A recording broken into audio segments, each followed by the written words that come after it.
my nephew. With that mighty Skywalker blood, and in my hubris, I thought I could train him. I could pass on my strengths. By the time I realized I was no match for the darkness rising in him, I went to confront him.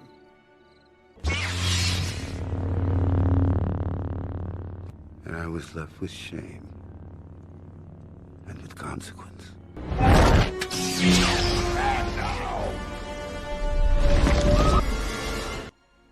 Because I was Luke Skywalker, Jedi Master.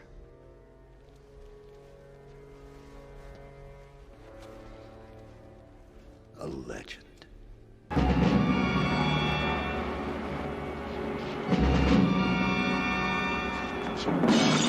Hey! Hey! Are you crazy? What's the matter with you?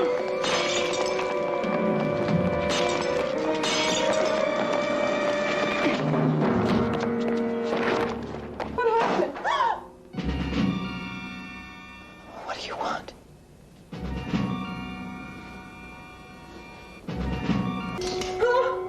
You don't know who I am, do you? Well, should I know who you are?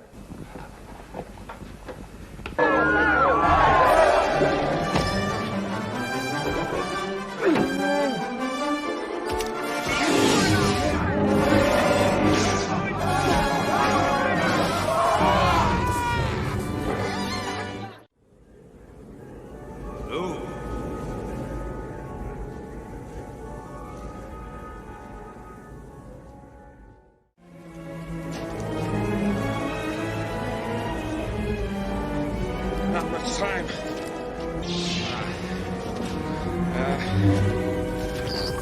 Hang on, kid. I thought they smelled bad on the outside.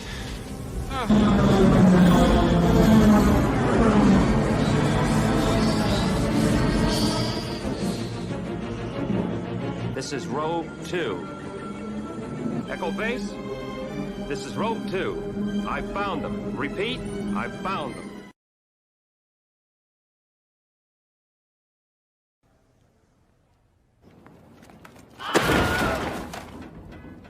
Fade in. This is where the fun begins.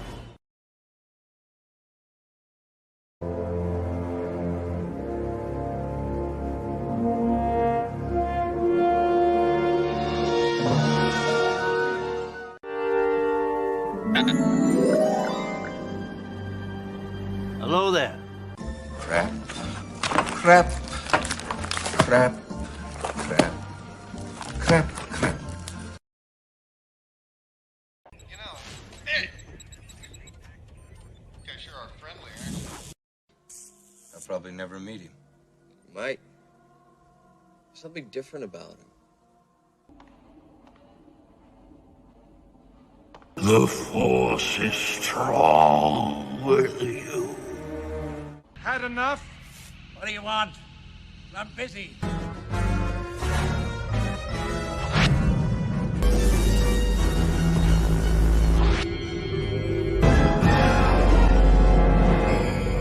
No, we have a race. No. There's nothing special about you. You're Nothing.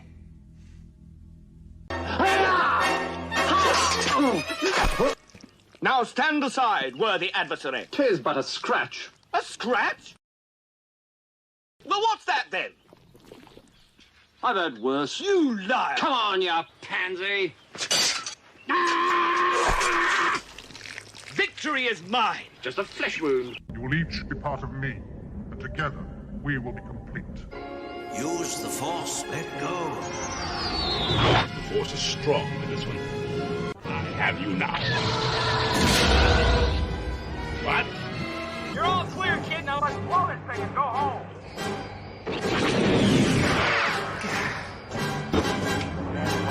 I once got busy in a Burger King bathroom.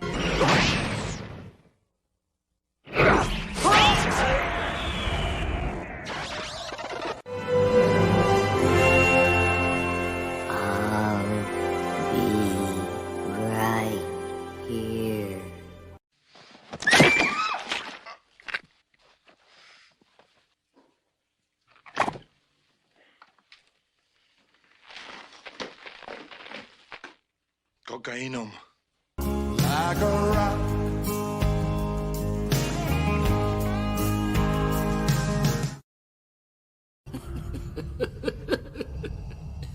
Perhaps you referred to the imminent attack of your rebel fleet. Yes, I assure you, we are quite safe from your friends here.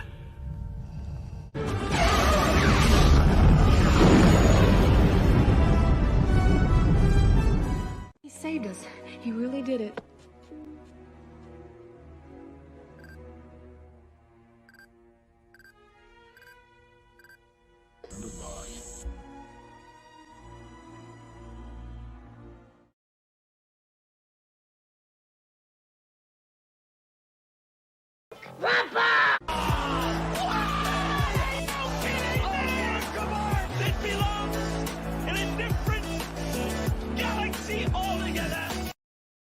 May the force be with us. Greetings, programs! Together, we have achieved a great many things. Uba. Uba. Uba. Greetings, programs. Welcome to the Not My Star Wars live stream. Scarlett Johansson sues Disney and the Bad Batch. How is everyone? Happy Friday. Well, at this point, it's Saturday, but for some people, it's Friday. Hello, hello, hello. I hope everyone is great, and it's good to be here. Hope you're doing good. Pretty good. This past week has been pretty amazing. Actually, the past few days have been even more insane. And keep on going. Oh my God. I guess you liked my intro. How are you? Uba. Roberto, what's up? I see you over there. I saw you earlier. I don't know if you heard me. Season 3 of the Clone Wars. It's hard to stay awake, huh? Anyways, what's good? The Clone Wars is those first few seasons is hard to get through, but there's some good stuff for sure. Hope you guys are great. There's not a whole lot to talk about. There's Star Wars. There's just nothing really going on. Briefly, I will touch on. There was a Grogu and Luke Skywalker poster that came out.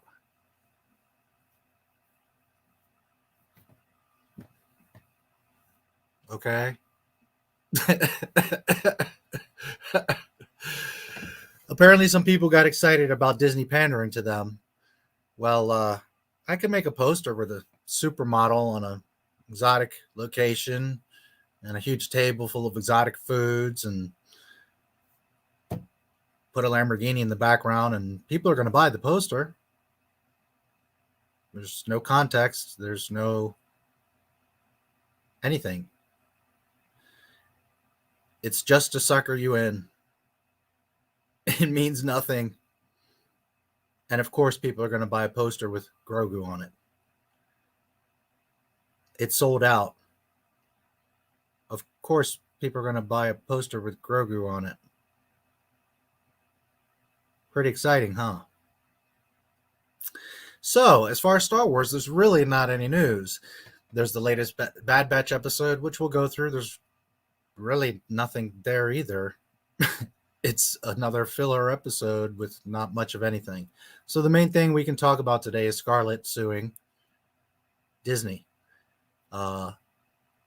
From the very first video, welcome to Not My Star Wars, where we talk about Disney, Disney Plus, and Star Wars. And then while I always try to focus on Star Wars, well, you know, I talk about Disney. Outside of that, there's really not much going on, guys. I wish I had stuff to talk about, but there's just this week, there's not really anything. So we'll hang out for a few, chat with you guys, and I'll go over that little bit of stuff, but I wish I had more. I'll probably read a chapter or something out of the book for you. And, you know, Again, I apologize. There's just not really anything going on. Bad Batch is just a hollow nothing. So outside of that, I'm pretty freaking great. I'm very happy to be here. I love you guys to death. I have a ton of things in the works. A lot of stuff is going on in the background, not only for Not My Star Wars, but for my personal life. A lot of you know that I have to move soon. I actually am here at least until August 31st. Barring a friend that needs some help in New York, maybe I will take a trip to New York to help him. We'll see what happens in the coming weeks. But outside of that, we'll see what happens towards the end of August. I'm not exactly sure where I will be moving to. I possibly am changing states. So we'll see. We'll see. Nothing bad, just changes happening. So there are a lot of things in the works. Be a little patient. I know that there hasn't been a video in a while. Part of it is me stepping back, doing some other things.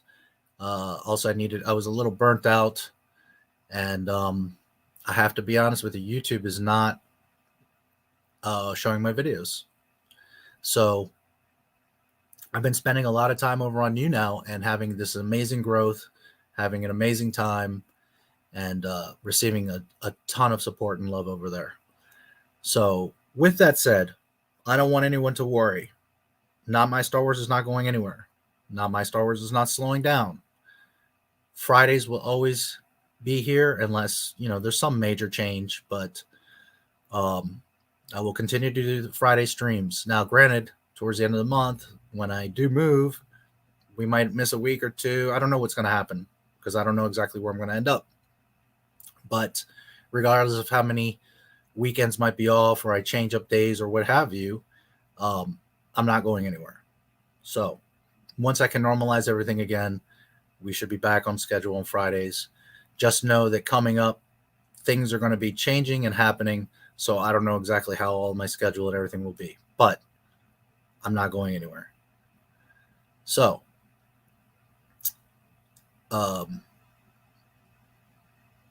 everything's okay.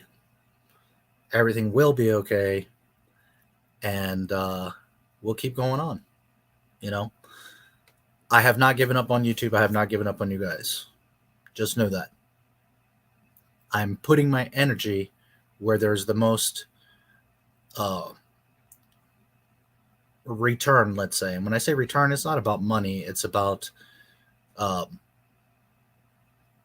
energy and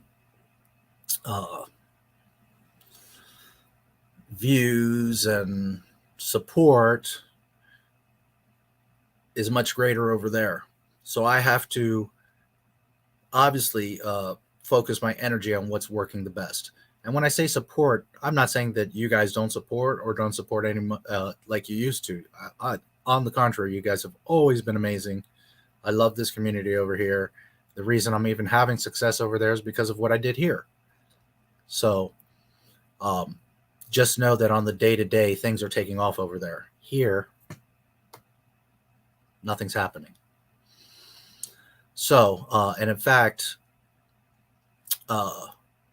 I'm not getting subscribers. Videos aren't getting views. So, it's not to say that this channel won't continue to grow. It's not to say that things won't happen. It's just right now, Star Wars sucks. I mean, that's really what it comes down to. And when I say it sucks, outside of the obvious of Bad Batch, there's just not even news or anything. There's not even gossip to talk about. It's just so dead. Dead. There's rumors. There's, oh, well, this is going to happen and that's going to happen. But I don't do that. I don't do rumors. I don't do theories, as you know. I do the news. I do facts. I do research. And there ain't nothing. I think the next few months are going to be really stale for Star Wars and for this channel. There'll always be some Disney stupidity. Coming in about 2 weeks is the next quarterly meeting for Disney. That's going to be juicy.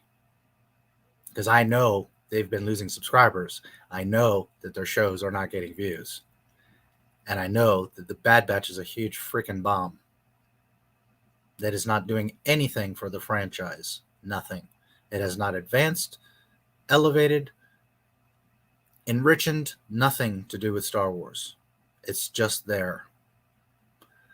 So the following months, Echo Base, great to see you. Thank you so much, guys. It's always great to see you. Much love, Echo Base.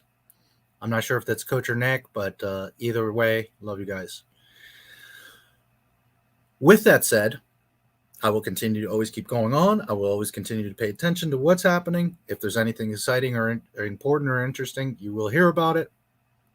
And come December,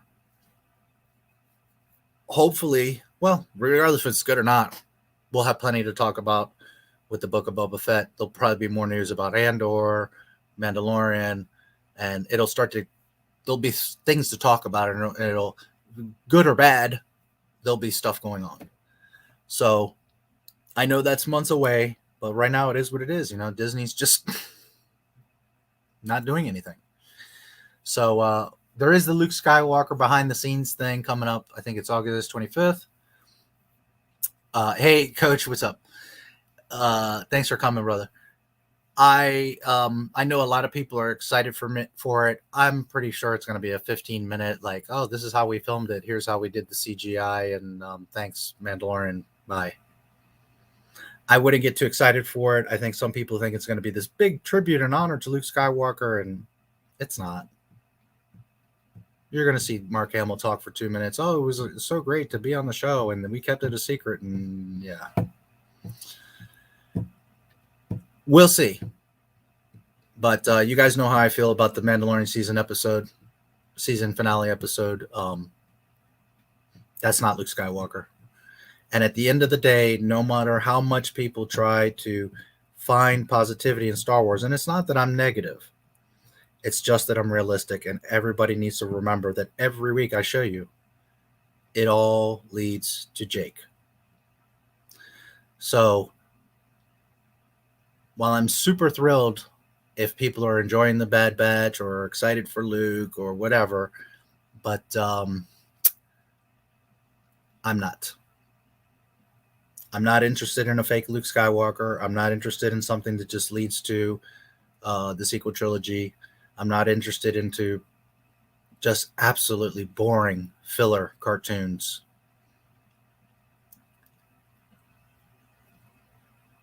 Until we get Lucasfilm out of Disney's hands, there's just not going to be Star Wars.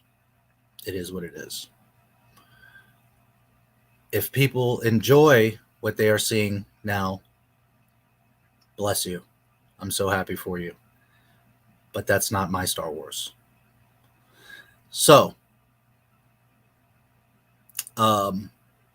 you guys know that I'm always fair. You guys know that I always do the research, and that I even point out the good things if there ever are, and they're few and far between. But I will keep my eyes and ears open. If you guys ever hear or see anything, by all means, I'll look it up. I'll try to talk about it, but there's just nothing. There's nothing.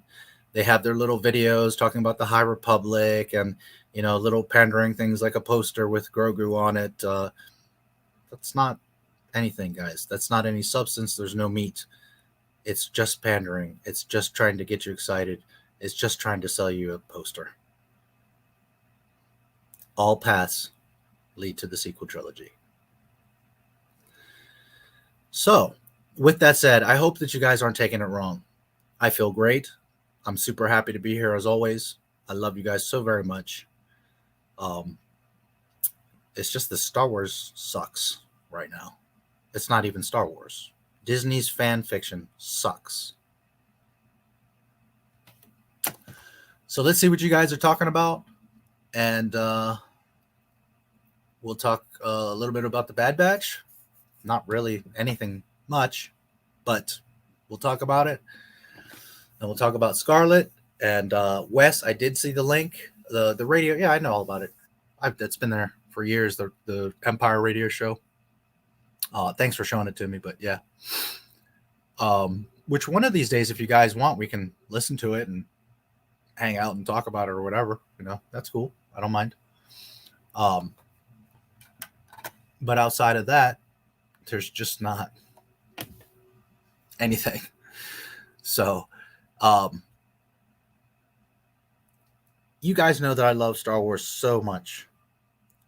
And if I could even find a glimpse of hope, excitement, ingenuity, or anything authentic, I would be excited for it. I would talk about it. When I did the Andor documentary, I myself said, I can't believe it. This might actually be good. But outside of that, Kenobi's a mess. That's going to be a train wreck. Book of Boba Fett, they already ruined him in Mandalorian. What are they going to do in the show? Mandalorian is a mess. I don't care about season 3. I don't tell you guys what to watch or what to like, but that's not my Star Wars. None of that is Star Wars. So, you know, truly, if I had something that I could say, keep an eye or let's talk about it, but there's just nothing. Maybe next week there'll be something, but I can't get excited for a poster of a canon-breaking, nonsensical, pandering baby. So, Scarlett Johansson is indeed suing Disney. Disney on all fronts can't get their shit together, and we're going to talk about it. Cruella de Vil chick is going to sue Disney as well. Correct. I'm not Firestar. Oh, great. Did you see the link? Yes, I did. Thank you. James, I saw you. What's up, buddy? It's about time. Roberto. Hello, Dropout Dream Studios. Very welcome to be here. I hope you enjoyed the show. For what it's worth, anybody that sees this replay, anybody that's new here right now, it's not that I don't have energy or that I'm not happy. It's just not anything to talk about. I will hang with you guys. We can chat. I will talk about the little bit that there is, but there's just nothing. There's just nothing.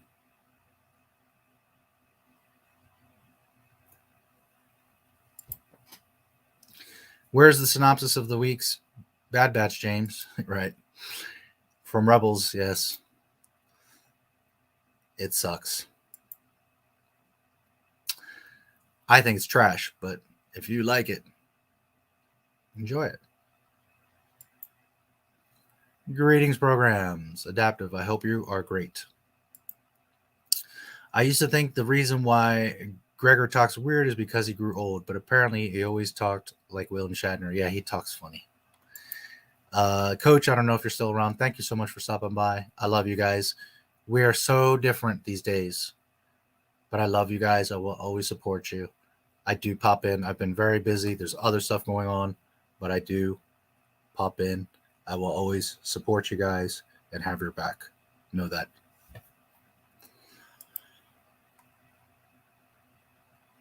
Boring bitch. Half the time, guys, either I'm falling asleep or I'm just like I'm doing other stuff because I just have like don't have any interest to pay attention. It's so boring. I always call the Bad Batch the bad bitch. Yes, James as well. The boring bitch. Hello, Lightsaber. Hello, James. Are we doing the Clone Wars breaks canon deep dive? I do need to do that. The all the canon stuff. That's a good. Thank you for reminding me. I do need to do that. Let me get that together. If it could, let's do this. I'm gonna keep my eyes open. I'm doing a lot of other stuff as well. If it continues on just like dry like this, then I'll start to try to get creative. We could do the canon Clone Wars stuff.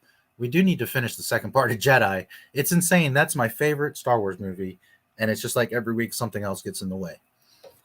We do need to do the second half of Jedi. We can come up with some stuff. I'm just really busy. There's a lot going on. Like I said, I got to move soon here. So just hang in there, guys. I got to stabilize some things and work some things around, and I don't know how this channel will go in the future. I don't know that I'm going to be making as much content as I used to. Like I said, I want to focus on bigger projects. I'm just tired of the running around every day to put out a video, and at the end of the day, it's just all nothing. So I'd rather, if there's, you know, some big news or something, of course, but I'd rather focus on some really awesome projects for you guys, some nice, you know, good length, meaty, heavily edited stuff with a lot of love in it, that you guys can enjoy, as opposed to just, you know, hey, the High Republic idiots said, you know, Yoda, whatever, for the 80th time, you know. So just hang in there. Things are a little bit everywhere, but I will always be here. We will do that.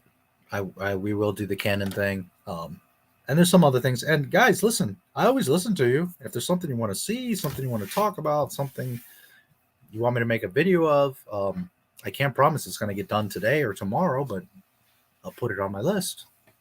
Maybe there was something about Star Wars you always wanted to know or wanted a video about or something, you know, I don't know. Just remember that I always listen to you guys. And I want to give you guys some great stuff to enjoy, as always on the channel. Benji, I see you. Why though? I see you.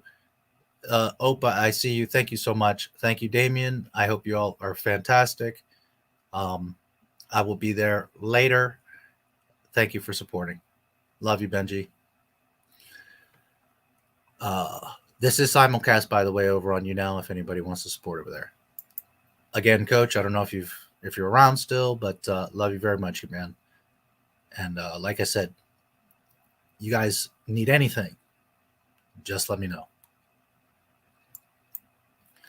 Did I miss anything good? How long ago did the stream begin?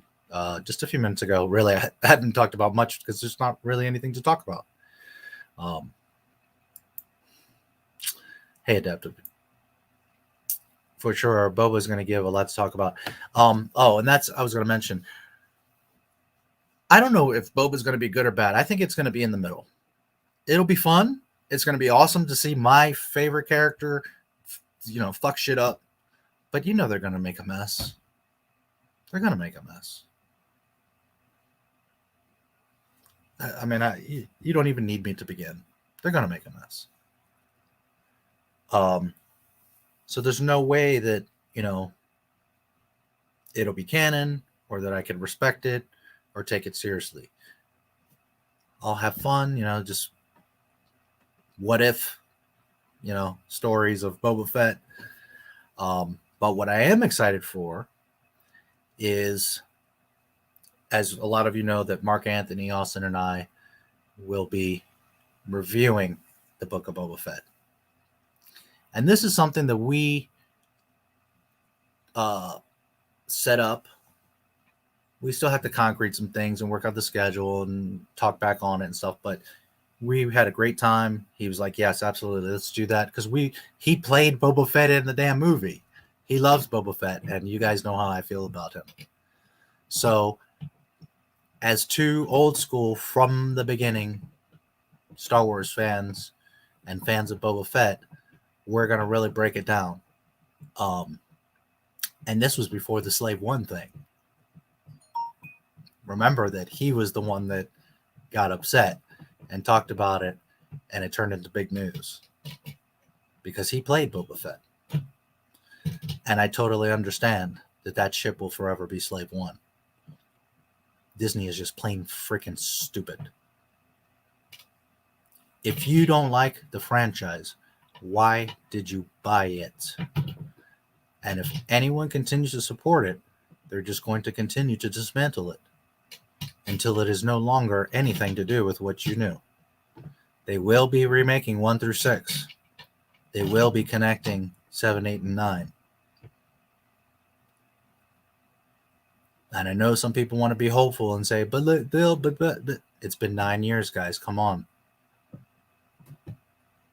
If you want any chance of Star Wars, you have to force them to sell it. How do you force them to sell it? You do not buy it. You do not watch it. It's up to you. I'm not telling you what to do. I'm just reminding you that the only way you're going to see Star Wars again is hashtag sell Lucasfilm. With that said, we will all have fun with Boba Fett. That's my favorite character. I will have plenty to say on my own. But Mark and I are going to, I don't know if we're going to do like a whole season review or every episode or both. But get ready, because you're going to have two guys that know and love Boba Fett maybe better than anyone else on this earth outside of George Lucas. And we're going to certainly have a lot to talk about. So that will be exciting if it indeed comes out in December, as it should. The fall will get good. There will be things to talk about. There will be things to do. And of course, there will always be some silly little piece of news. But just know that right now, you know, Bad Batch is finishing and Disney ain't got nothing. That little Visions, okay, we'll all make a video about it. It'll be talked about for 3 days and it'll be forgotten.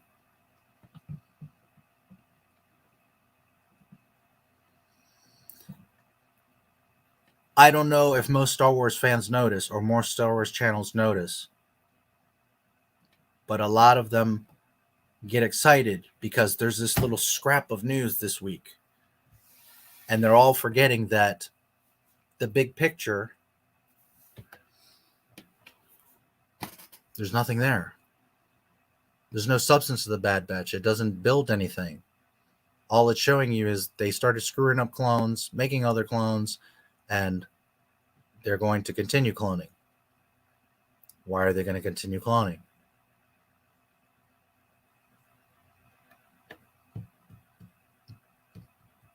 Snoke, Palpatine, Rey.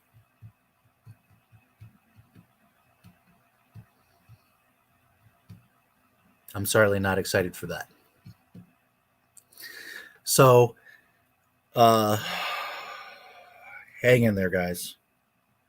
A lot is changing with me, with the channel, with Star Wars itself. But there will be eventually something. And if nothing else, we got to make it through the next few months. I'll make some videos. We'll hang out. And there'll be some stuff, press conferences and stuff to cover. And I don't know, maybe some big news comes out next week or something, and there'll be something to talk about. But I wouldn't expect it to be much. So we're going to have to tap into the old stuff, which is fine because that's what Star Wars is anyways. We can do the radio dramas. We can finish Jedi. We can talk about the clone, over 100 times the Clone Wars breaks canon. We can talk about some of that stuff. Just don't expect much from current Disney Star Wars until the fall. But when the Book of Boba Fett comes, we're going to have some fun. That's for sure.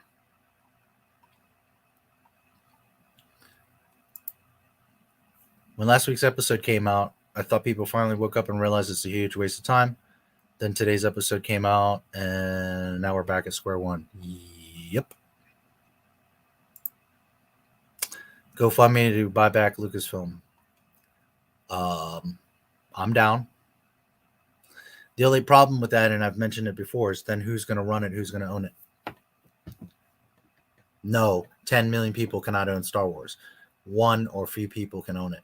And one or very few people can actually run and make correct Star Wars. So then who? If you want real Star Wars, Dave Filoni needs to be fired. Are you going to fire him? I have no qualms. I'd fire him first day. But are you going to fire him? Are you going to be okay when I wipe out the Mandalorian? So now it becomes who's going to own it, who's going to do what. because I've told you guys many times, there's only one solution to this problem. And you gotta first get Lucasfilm out of Disney's hands. And then you just have to do it if you want to get it right and you want to bring it back. Wipe them out. All of them.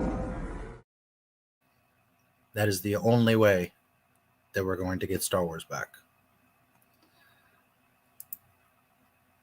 I know a lot of you that watch me would love for me to control Star Wars. And believe me, would you get some real Star Wars again? But a lot of people wouldn't. A lot of people would say, I would just let Dave Filoni and Jon Favreau do whatever they want. Dave Filoni and Jon Favreau are why we're in the situation that we are in now.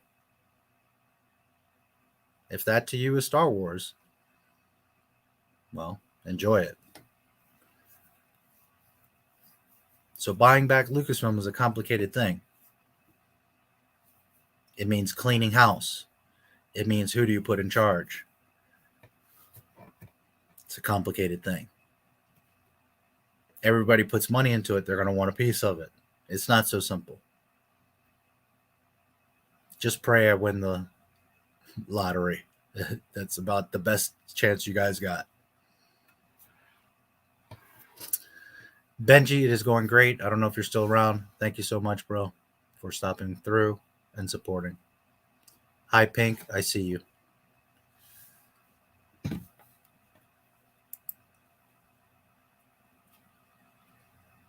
I don't even need to say anything.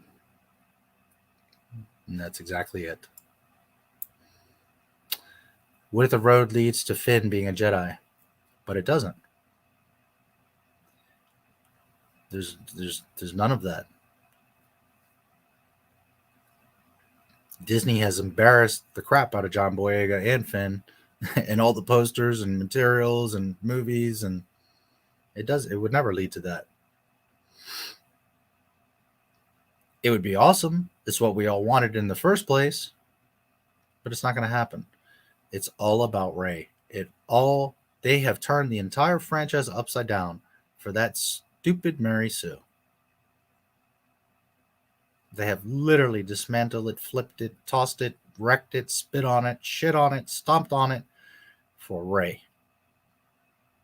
They have trapped themselves with that sequel trilogy, and they desperately need to explain it and justify it. And the problem is that you've got point A, which was Star Wars, point B, which is Disney's fan fiction, and they've made this mess. And the only way to correct this mess is in between. Make shit up to try to fix it, to fill the holes, to explain why everything in between does not match, does not fit, is not authentic. And that's not how storytelling, movies, life, anything works. You can't have the beginning and the end and then later, years later, try to come back and try to go back to the middle and fix it all.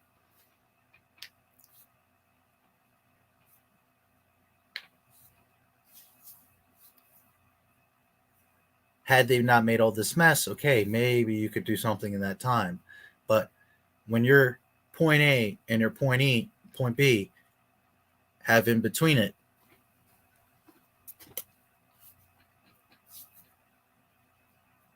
you're never going to get from A to B correctly. You're going to be going all over the place.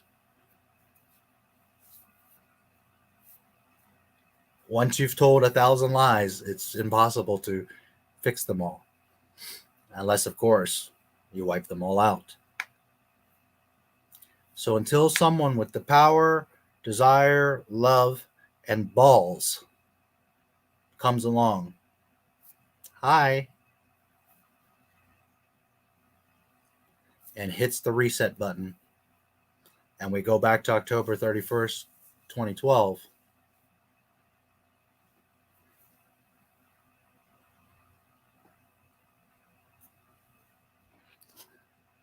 there is no other road but the road to Jake and Rey. What's up with the quote? No one hates Star Wars more than Star Wars fans. Right.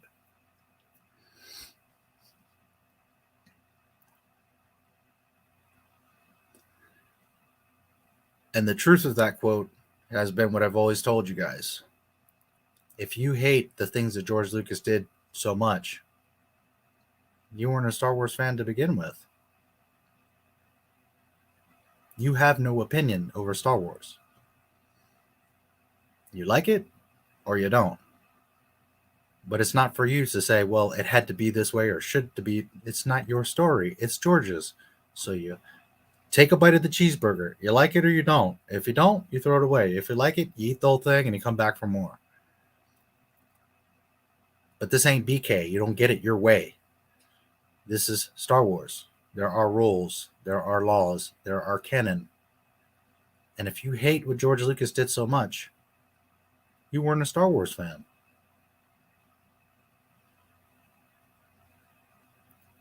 If you like how that woman looks, but you don't like her for who she is, you're not really her fan or in love with her. You're in love with the idea. You like how she looks. But at the end of the day, you're not truly in love with what it is. And what it is what it is. So no, Star Wars fans don't hate Star Wars. Fake Star Wars fans hate Star Wars. The Rise of Skywalker sucks. No one hates Star Wars more than Star Wars fans. That's not Star Wars. That's Star Wars. Share my shirt. Did you see it?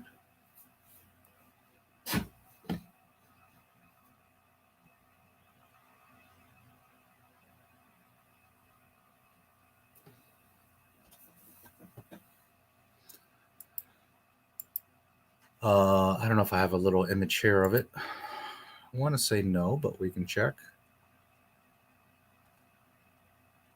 Well, this is that's the graphic. Star Wars is Tombstone. Thank you, Disney. You've done great.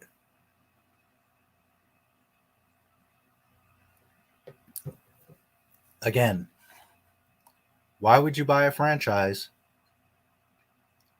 to just change it?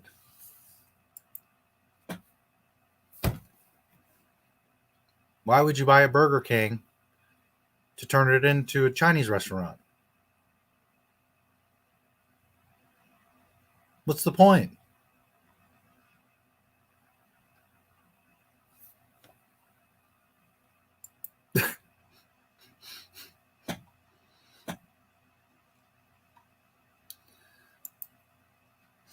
James, is a part of the blame the fans' narrative, like with Kevin Smith, correct? He's another one. Was a little girl at Disney's Star Wars parade? Oh, I didn't see that.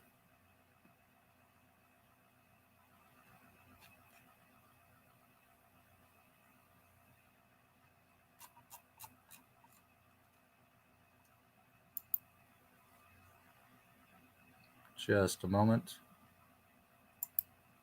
A little girl at a Star Wars. Did you put the link here? Or from the community tab?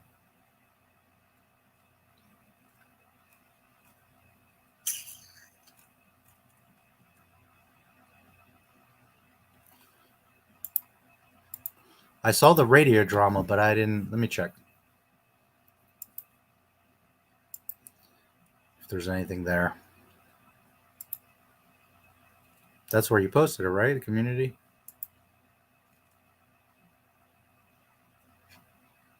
Maybe.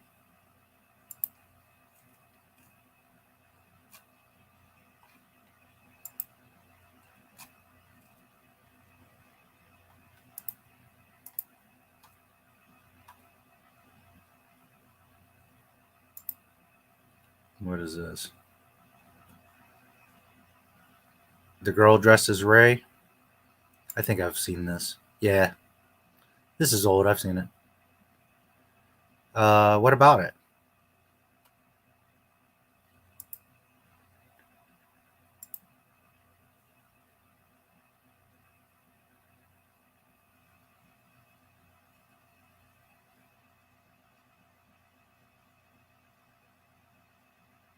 Yeah, I've seen this a ton of times. Was there something about this?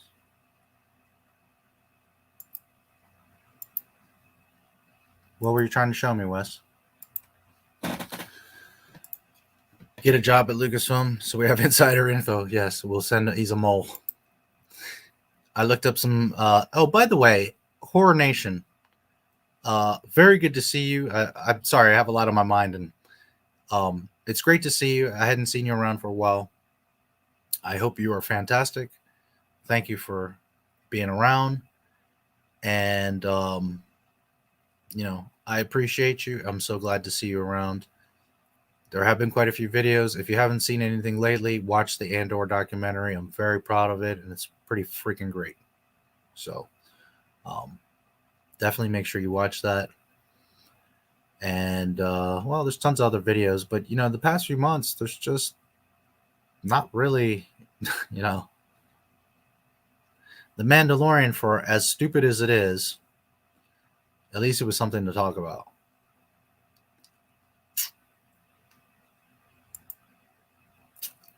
Kia is her name. Gregor talk different because Disney.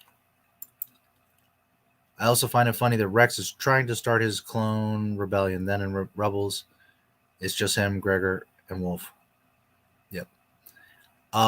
Pink, I see you over there. What did Disney do wrong? That is a huge answer.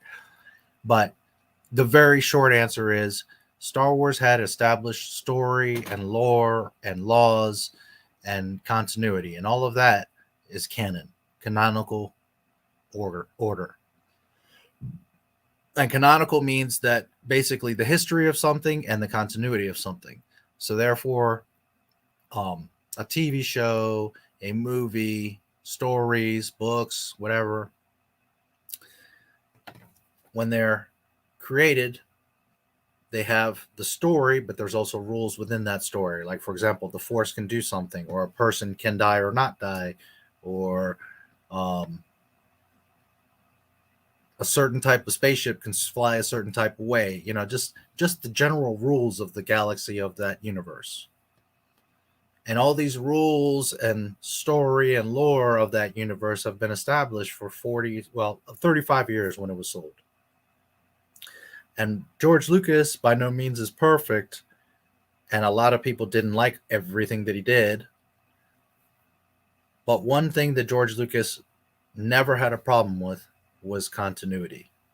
There are no plot holes in 1 through 6. Are they perfect? No. But there are not mistakes. There's little production mistakes. A light is off. There's, you know, costumes a little bit off, you know, just the stupid little things. And consider it was made in 1977 with a small ass budget, and he's creating a whole new universe, never mind an entire new movie genre. So there's going to be little production mistakes, but they are so minor you actually have to look for them. But the point is that the story always had continuity. And when I say continuity,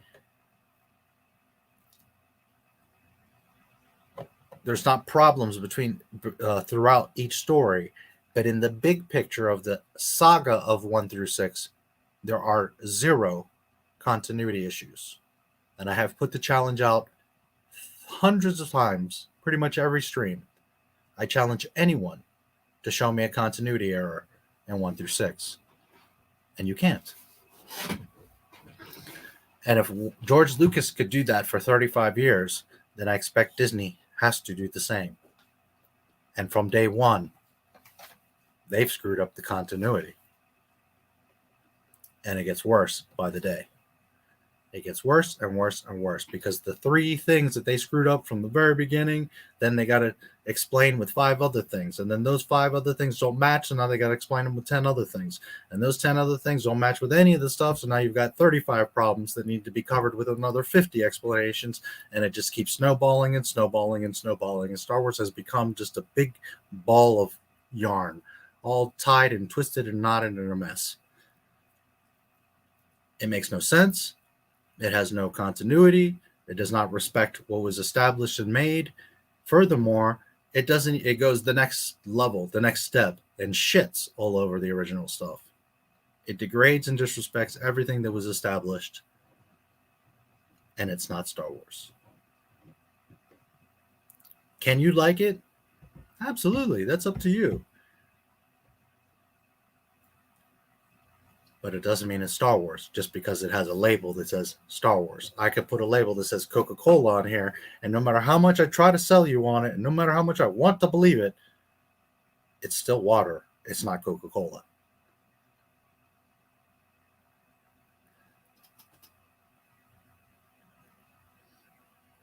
Or maybe it's vodka. But it isn't Coca-Cola. Good morning, Watt. Welcome, and thank you for being here. I haven't seen you in a little while. It's good to see you. You're a little hologram. What does Jake Skywalker refer to exactly? I'm not sure what you mean by your question, but when I'm saying Jake Skywalker, it's the fake Luke Skywalker in episodes 7, 8, and 9. So no matter how much they try to explain and justify and lie and correct and convince you that in between they're doing, oh, look, it's Grogu, look, it's Luke, look, it all ends up in the same place. Hermit asshole.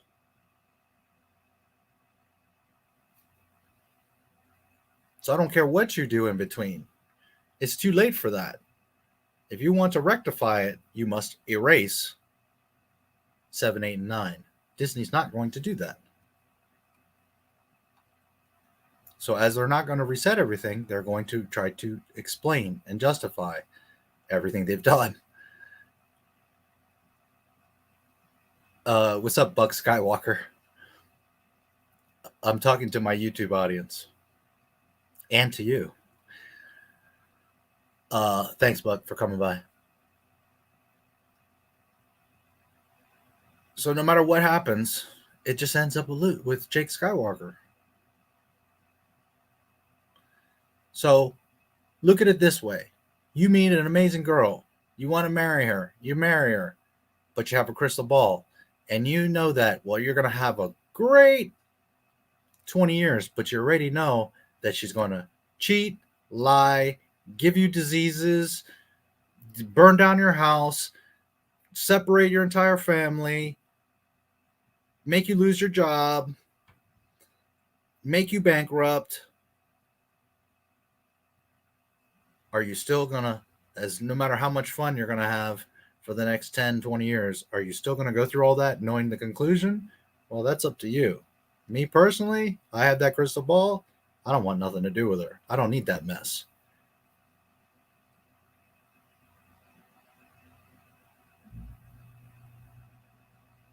So you knowing where this thing all leads, it doesn't matter what Disney does. It's all a waste of time. It's a waste of your time and your money and your emotions, because people get excited thinking that something's going to change, and it's not, because the end result is the same.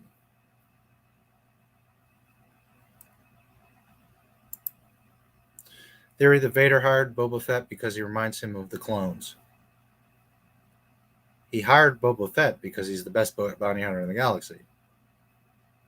That's explained in the holiday special. Luke's evil twin. Yes. Yoda. Whatever. When you got the people creating Star Wars saying, Yoda, whatever, I don't understand how you think that Star Wars can be saved. I don't understand how you can get excited over a canon-breaking Grogu poster. I don't understand. I don't understand.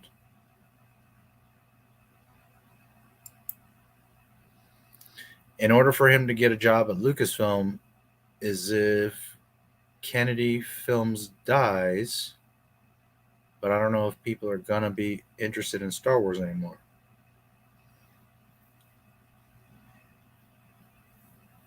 Yeah, I wouldn't want to work at Lucasfilm. They could right now offer me $1 million, and I would just laugh at them. Unless, of course, they said, hey, we know we screwed up. You have full reins. Do whatever you want to do. Just fix it. Okay. Then they can pay me millions of dollars to erase everything they've made and remake it. I'll be happy to. But short of that, I wouldn't want to work at Lucasfilm.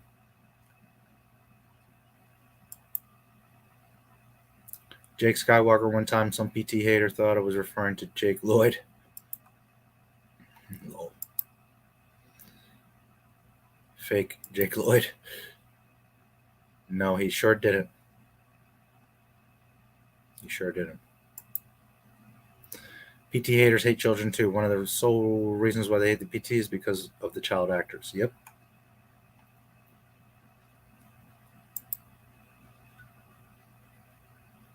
James clicks some boxes. He can get a job there easily, and James can actually write better Star Wars than Jar Jar Abrams. Yeah, but the problem is not... There are people at Lucasfilm that are talented. The problem is they don't make the decisions. That's where the issue is.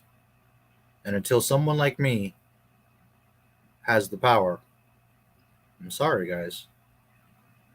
Star Wars is dead. It's been dead. Soon they will be in jail like Drake Bell, Drake and Josh thing song. Start off as kids? No. Why are they kids?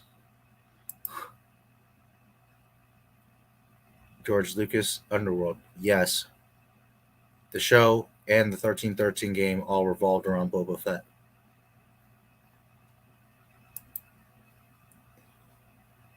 Black Widow lost money. Oh, it indeed did. Hashtag, I told you so. How long ago? Can't wait for the Drake and Josh reboot, where it's Josh, coming soon on Paramount Plus. Dan Schneider, a little girl that I find to look like Kathleen Kennedy. Star Wars droids really looks like an anime. Oh wait, I mean Star Wars vintage droids.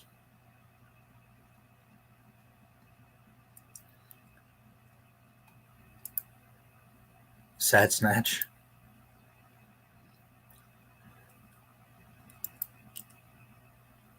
Sad Snatch or Born Bitch? Both. Darth Vader's and droids. You'll have to watch. Bad press is better than no press. Yeah, usually. Are the best movies ever usually written by one or two people? Why are they having 15 different writers? Because Disney. Because they are clueless as to what to do. Let's just throw shit at the wall and hope it sticks.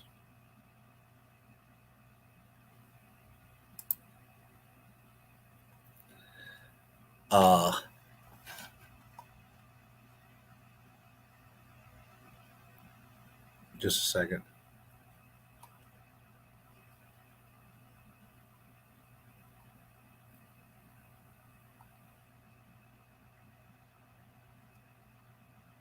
Okay.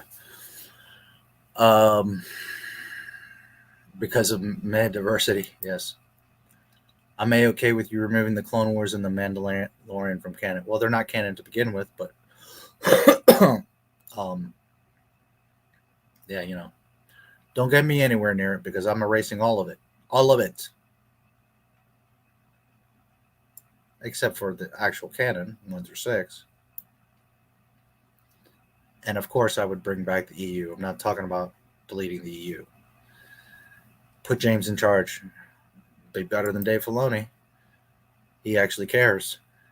I would do George's trilogy, a Starkiller story that fits, Boba Fett series, a remake of Rogue One, Clone Wars, Vader anthology, story about how the Sith went extinct. Oh, there's so much they could do. But Disney has no source material. Yeah, you're right. You're not going to be able to make anything. Just make the shit up. Revenue.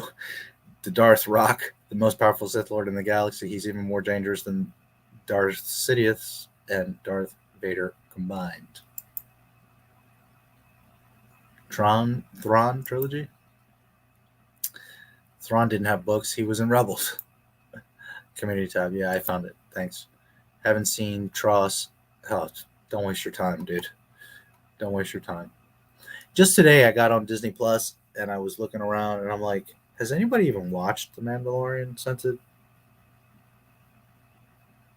I bet the numbers are like so nothing. 1,000 views a week, or just nothing.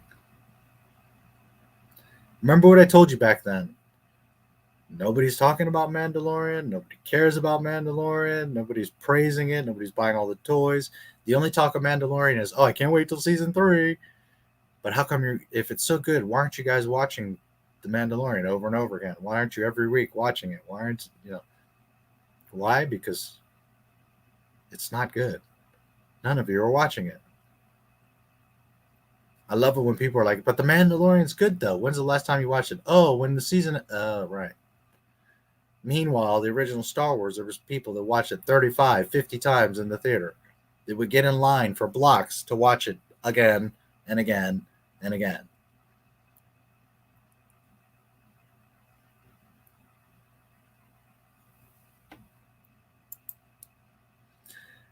When seeing Kevin Smith going downhill, Mr. Smith, I should kick your fucking ass.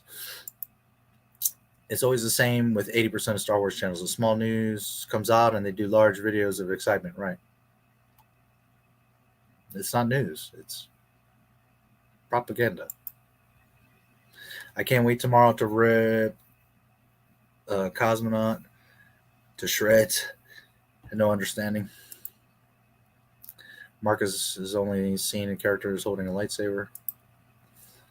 Too bad Disney Star Wars wasn't as good as George Lucas's poor girl. Will never know what Star Wars is. Yep.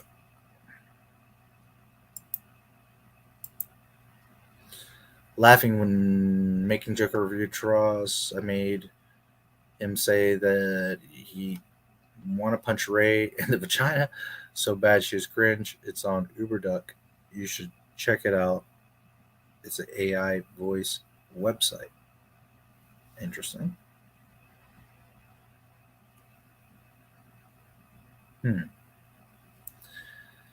Go to the community tab to the latest post. Comment with a link or the exact name, and I'll go look. Not right now. I mean, if you remember to do that, I'll look. He described his own way of how he wanted Return of the Jedi. It's the Rise of Skywalker. Guess what? He doesn't like the Rise of Skywalker either, so he still would have thought Return of the Jedi sucked. Yeah, well. Jug of vodka. That was for you, by the way, Wes. It's in a movie with space wizards. Continuity means nothing. Yep. Yoda, whatever. Pink, like I was saying before about continuity, it's just like a person. You meet somebody, you know them for 10 years, and they act exactly a certain way. They talk a certain way. They think a certain way. You know, you can count on them. Your spouse, your son, your friend, you know who they are. You know how they act. And then all of a sudden, they just completely act different. That's what Disney's done.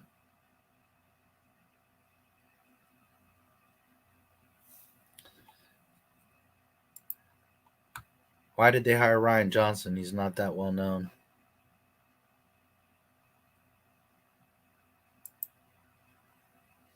110% bought Star Wars to use as a vehicle for woke propaganda. Yep.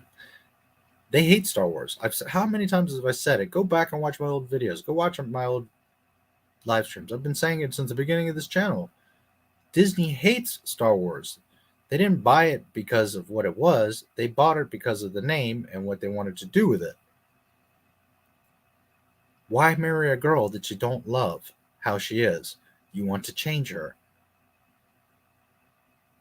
That's just dumb. Why buy a franchise that you don't love and appreciate and take advantage of as it is? You want to just remake it all. Why? What was the point? If you're just going to make shit up and make it all up, make something else, then just make a new franchise. Call it, Dave Filoni's Mickey Mouse Capade, and write a fan fiction that's all jumbled up about, whatever. Why would you buy Star Wars? Why would you buy the most valuable franchise and destroy it?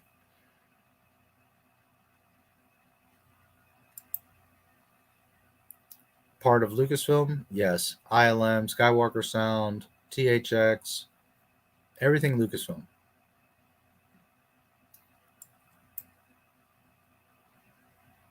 ILM needs to open the Disney vault and put all the Disney Star Wars in it, sealed forever. No, they need to burn it down. I don't believe the theory that Vader hired Boba Fett. He's a clone. He hires Boba Fett because he's the best of the best. Dave Dildoni and KKK get to dictate the people who actually want to make good stories. The only two, they're fine with doing whatever they want, don't even like Star Wars. Jar Jar Abrams and Rian Johnson. I'll mostly be listening as I work on my fan trailer, Avengers vs. Terminator. What's up, MJ? Great to see you, bro. Absolutely do your thing as always, guys.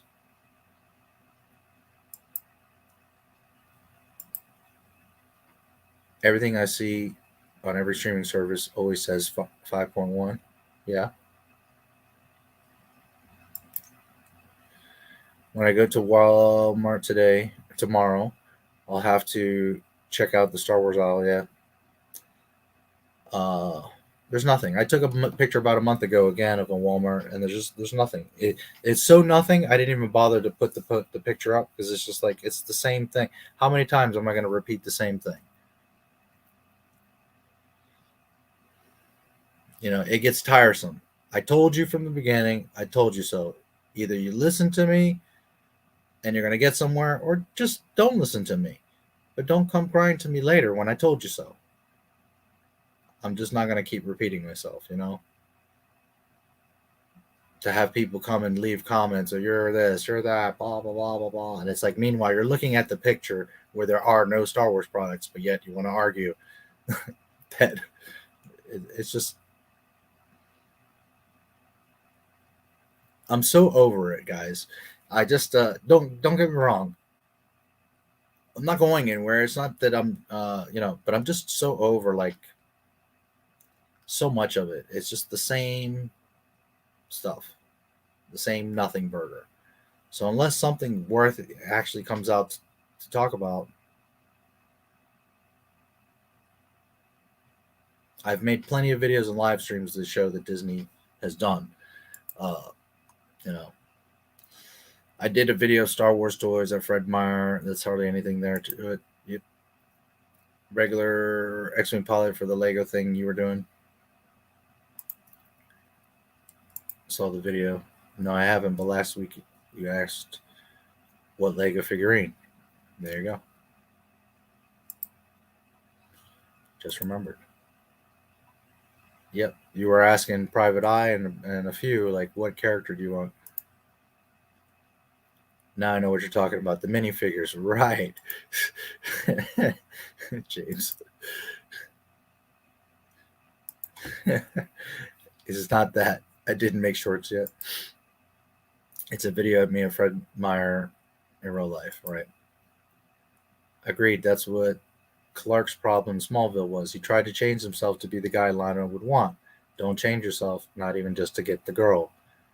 Furthermore, if you don't adore the girl as she is, and I'm not saying that she's perfect, you don't have to love every last little detail about her, but if there's 99 traits of her and you aren't crazy about like at least 90 of them, then don't waste your freaking time.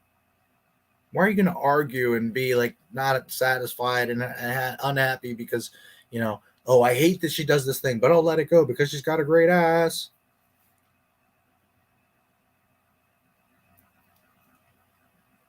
No, you're not going to let it go. No, it's not going to go away. And in fact, when the more you're with that person, the more when you get married, everything gets real. Just like when you buy Star Wars, everything gets real.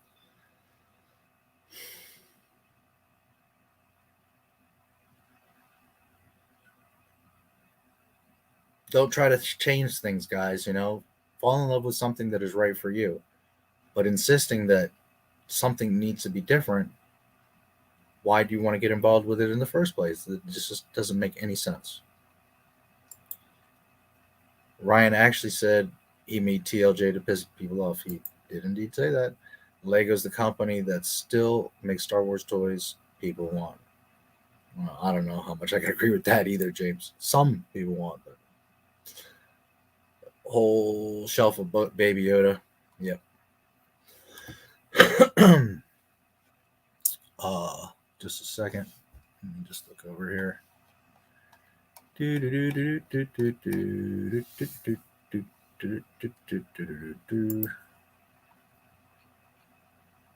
Thank you, everybody on the YouNow side.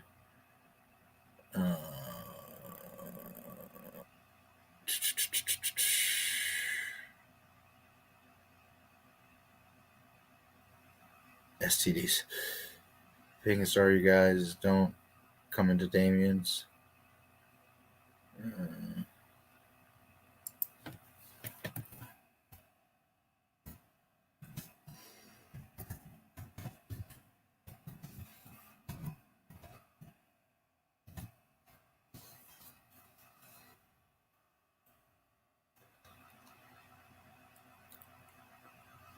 All right. Anyways, Scarlett has a nice rack. Scarlett has a nice everything. I mean, literally, she has a nice everything. Showed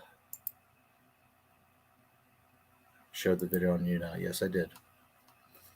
Okay, we'll talk about Bad Batch real quick because there's really nothing, just a few like nonsensical things to show you.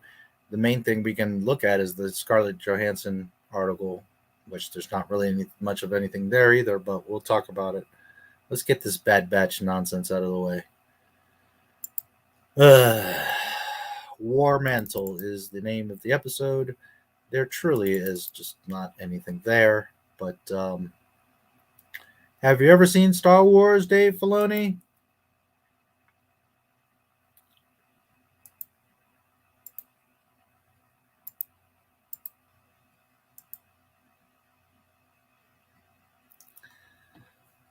Another terribly boring, non-enriching waste of time. Does nothing for Star Wars. It's literally a waste of a half an hour of your life. The episode begins on a planet. There's a clone running. There's like dogs chasing him. He's looking around. He's freaked out. He puts a little beacon on the rock there. You see the glowing red beacon. Now remember this. This is important. The freaking beacon is glowing red.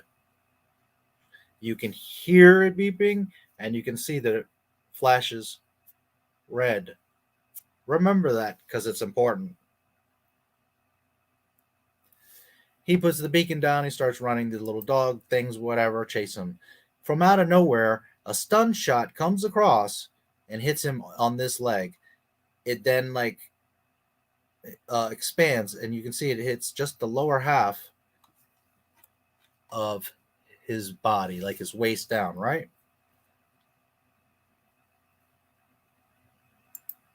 So he doesn't get stunned. As you can see, he's holding his leg. It's like his leg gets kind of numb, and he's kind of limping. That's not how the stun gun works, guys. You get hit by the stun gun, you get stunned, and you fall over. It doesn't numb. It's not a numb gun. It's a stun gun. Dave Filoni. So he gets shot. His little leg goes numb, and he's limping like, oh, my leg is numb. It's a stun gun, Dave Filoni, not a numb gun.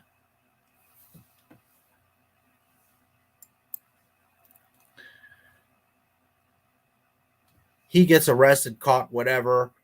Rex shows up in a hologram. The Bad Batch is flying through space somewhere. Rex shows up. Hey, there's a problem. The clone's in trouble. We want you to go. I want you to go save him. Great. The clone is CC5576. Okay, so they're discussing the ship. Who is he? What should we do? Rex is like, I can't tell you, but just go help him. They're like, okay, we got to go help him. Fine. Hunter's like, I don't know. Wrecker's like, well, may I remind you, we were in the middle of a job for Sid, blah, blah, blah, blah, blah. We had to go back and help him. Yay. They cut to Camino. They're walking with clones, young clones. These clones are roughly the size and age of Boba Fett. Look at them. They look somewhat like Boba Fett, but obviously they look different. Why? Because they're implying that there are all these different clone projects going on, and there's all these different clones. Have you seen Star Wars, Dave Filoni? George Lucas tells you everything you need to know in the movies. There are 1.2 million clones, not extra experiments, not continued cloning, not defective clones, not different models. There are 1.2 million Jango clones, period. Not females, not other adaptations, not other experiments. There are 1.2 million clones, and they all look and behave the same. But of course, they want to distinguish so that you see there's continuing clone projects and there's all this stuff going on, like these guys that aren't Boba Fett. Yet they are the DNA of Jango. A clone is an exact duplicate, not a variant, not a genetic mistake, not something similar. It is a direct duplicate.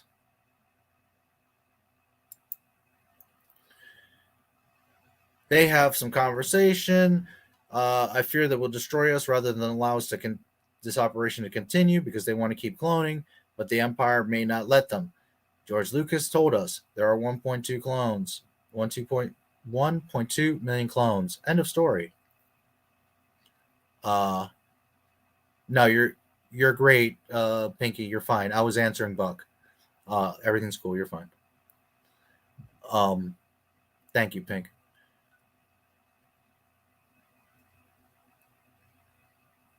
There is no continuing operation. There is not. Now, the Kaminoans, by all means, they clone. They could get other clients. They could be doing other things. But as far as creating clone troopers, those clone troopers were made specifically for the Republic from Jango Fett.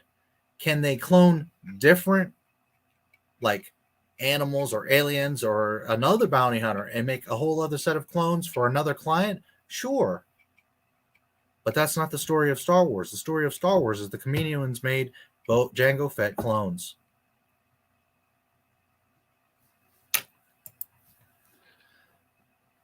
They decide to go rescue the clone. They go to the planet. They're looking around. They're trying to find the beacon.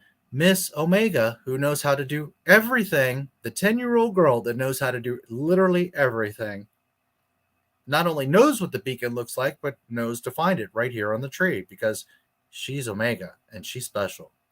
Look at the beacon. Do you see how it's gray and there's no light? So as I was saying, continuity. When they planted the thing, it's flipping. You can hear it, and you can see the red flash. She comes. There is sound, but there is no flash. The light's gone. She takes it off the tree. As you can see, she's opening it, and then you see the red beacon.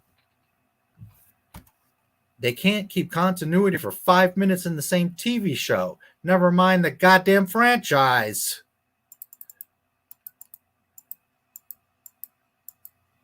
That is what the beacon looks like. It is constantly blipping.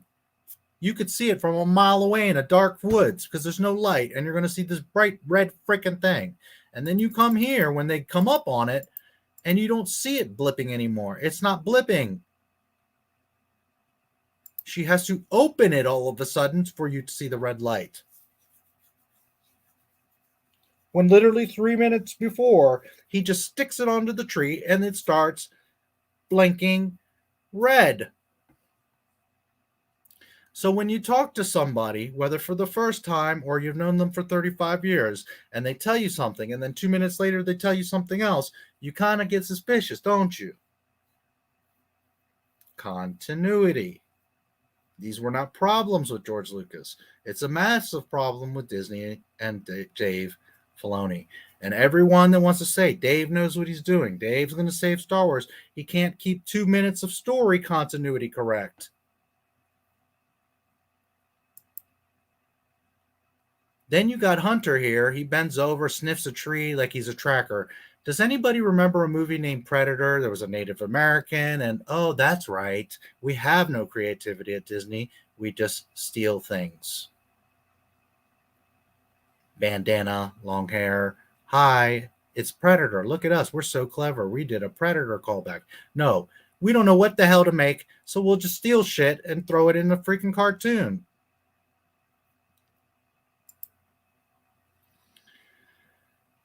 They get further into the woods.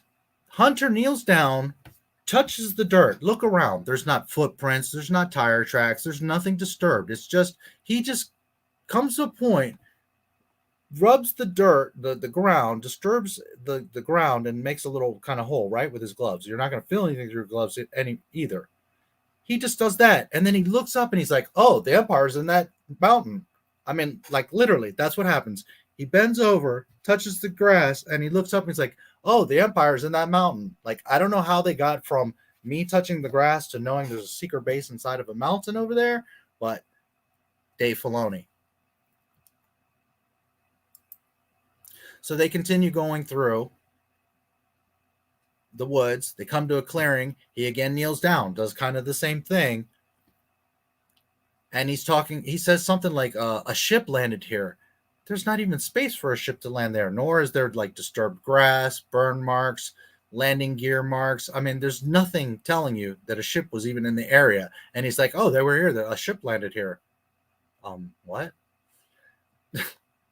And again, there's something here in the mountain. How did you get from touching the dirt to saying, oh, there's a secret base inside of that mountain over there? I don't know. You see, a shuttle landed here. This is further down. He bends over. He does the same thing. He just touches the here, his handprint. He just like touches the dirt and he's like, oh, a shuttle landed here. There's no landing marks. There's no, look, this is on a hill. A shuttle couldn't even land here. But somehow he's deduced from putting his hand on the dirt that a shuttle landed here. I mean, a child would be like, what?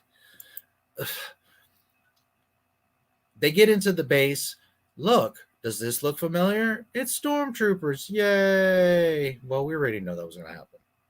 And I actually like the helmet design. I think it's cool. But why would you go through all these renditions to stormtroopers? Why wouldn't you just go from clones to stormtrooper suits?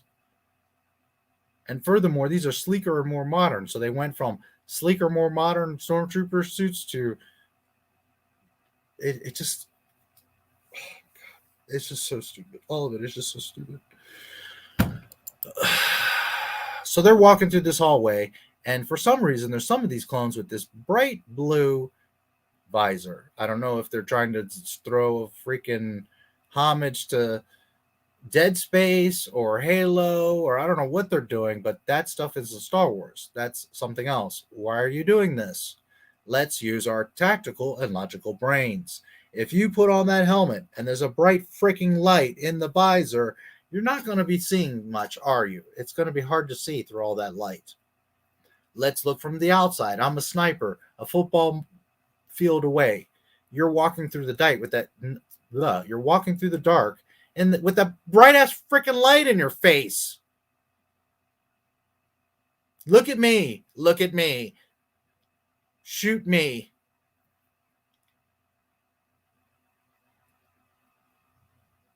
Because it's not about making sense.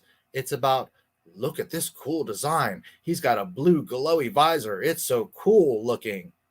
Meanwhile, anyone that understands military tactics, strategy, sneaking, video games, or freaking Star Wars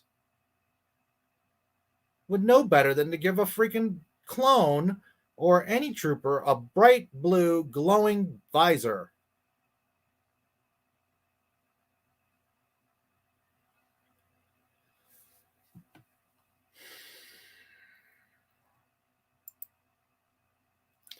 They come to a computer. They start looking. Echo starts looking around, and then he's like, "They're the muster report. I guess that's master report. Oh, look at that. They spelled it wrong." Oh, Disney. The muster report lists 50 clone commandos and 1,000 TK troopers. TK421, why aren't you at your post? Oh, look, Dave Filoni's so clever. TK troopers. There's stormtroopers coming. Yay. Because I didn't know this 35 years ago. In that case, okay, so they go through the base, they come to the cell, and they meet clone, what is it, CT5527 or whatever the fuck his number is. Nobody cares because Gregor's just dumb. They come to his cell, they remove the force field. There he is. What are you doing? Who are you guys? We're the clones. Who are you? My name's Gregor. Great. So they walk out. They come across more of these troopers. Again, a bright blue visor. Why? But you would assume that this guy's special. He's a little more elite. He's the leader. Okay, well, guess what? They all get taken out like nothing. Look at Gregor. Do you see? Look how thick his thighs are. Look at his body. It's completely different from Bad Batch, but it's also completely different from all the 1.2 million clones from Jango Fett. Now, in a cartoon, you make characters distinguishable because you want, obviously, to be able to distinguish them. Fine. But they're clones. They're not distinguished. They all look, act, talk the same.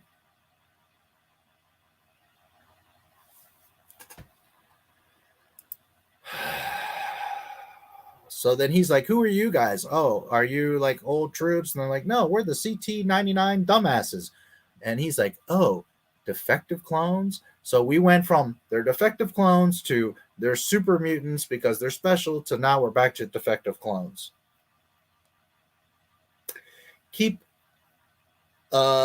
Side note, look at Echo's helmet. You see the lights on his helmet? Well, it'd be pretty smart to be sneaking around in the woods at night with all these bright lights on your fucking helmet. Now, wouldn't it, Dave Filoni?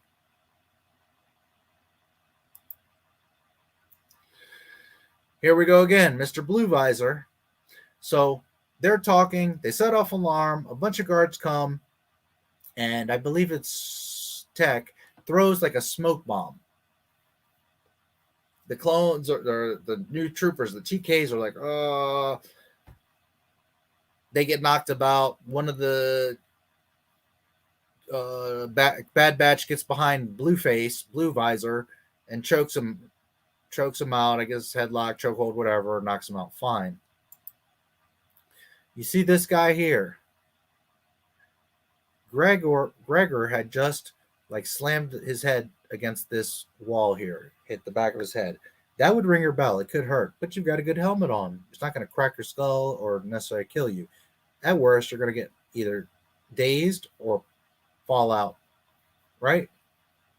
No, this guy hits the thing, and then he's going like this at his throat, as if there's gas.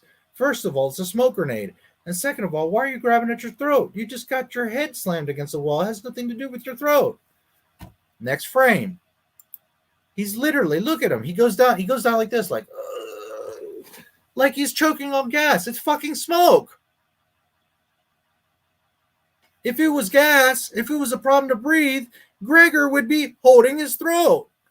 I've shown you throughout several episodes, all of Bad Batch, their helmets are not sealed. You can see their goddamn necks and stuff chin underneath the helmet.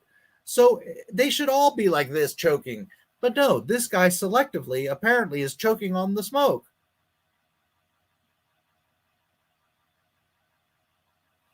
And what's really insulting, I mean, first of all, it's an adult. It's like, are we fucking stupid? But what's really sad is that Disney thinks, well, they're kids. They won't notice. And yes, they do notice. When something doesn't make sense, it doesn't make sense. Why are you choking and holding your neck? There's no reason to. If he's just sitting there like, oh, I can breathe fine, why are you choking?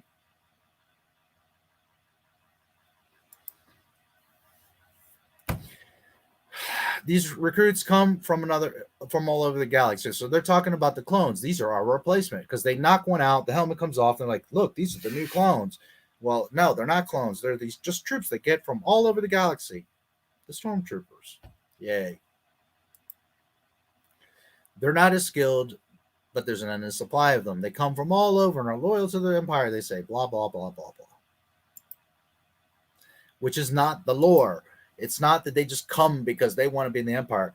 Emperor Palpatine actively gets rid of the clones and seeks out stormtroopers. He builds a new army.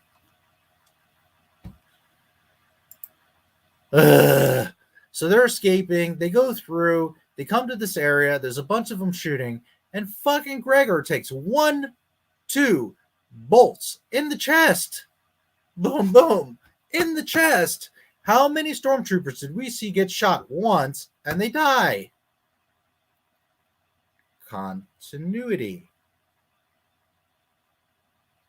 You're not going to get shot in the chest twice with fucking laser bolts and be okay. But hey, Gregor's just fine. Just like Hunter was episodes again when he got shot in the chest.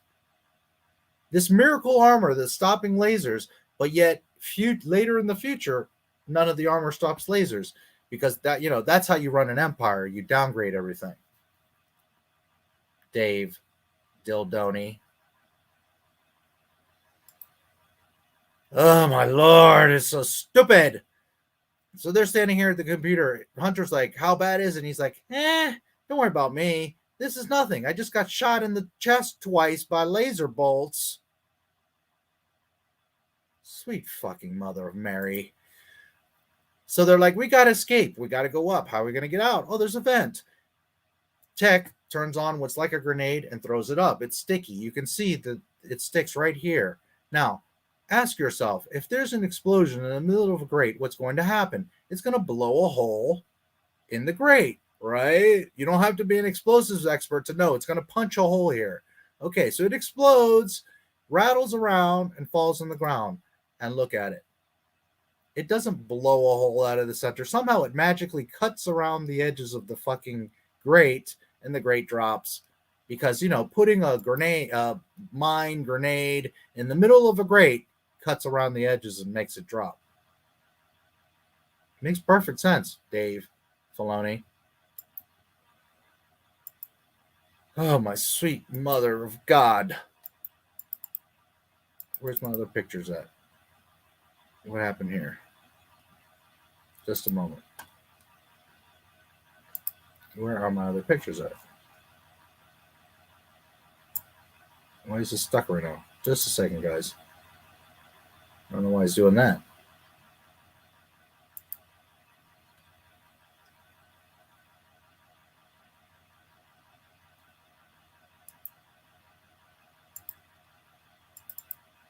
Why are you doing that? Give me a second. I don't know what's going on with the... I mean, I've seen Dom, but this thing is just... It's too much. It's too much. It's like they think you're a 3-year-old. That wasn't the last one, was it?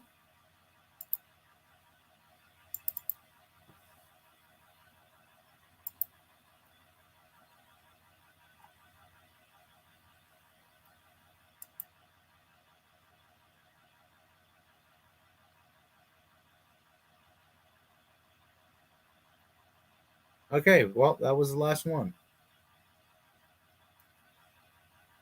They climb in the grate. They have they're getting shot at. They get into an elevator. They're getting shot at. They come down inside the mountain. They call Omega. She is flying the ship with Wrecker. Wrecker doesn't know how to fly ships. He's a fucking meathead. He, with a 10-year-old, are flying a ship. They come over to pick them up. They jump to the ship. They narrowly escape. There's all these pre-designed TIE fighters shooting at them. Should have killed them. They get shot. A gonk droid plugs himself in, brings all the power back to the ship. They escape. And Hunter gets caught. He's put in a cell. Crosshairs comes in and talks to Hunter. The end. Did you enjoy your Star Wars experience with the Bad Batch that doesn't enrich, doesn't enhance, Doesn't build on, doesn't innovate. Just a filler episode of nothing. Nothing to do with anything. We got a call. We went to go pick up a clone, and yay. Nothing. There's nothing there. Yes, Buck.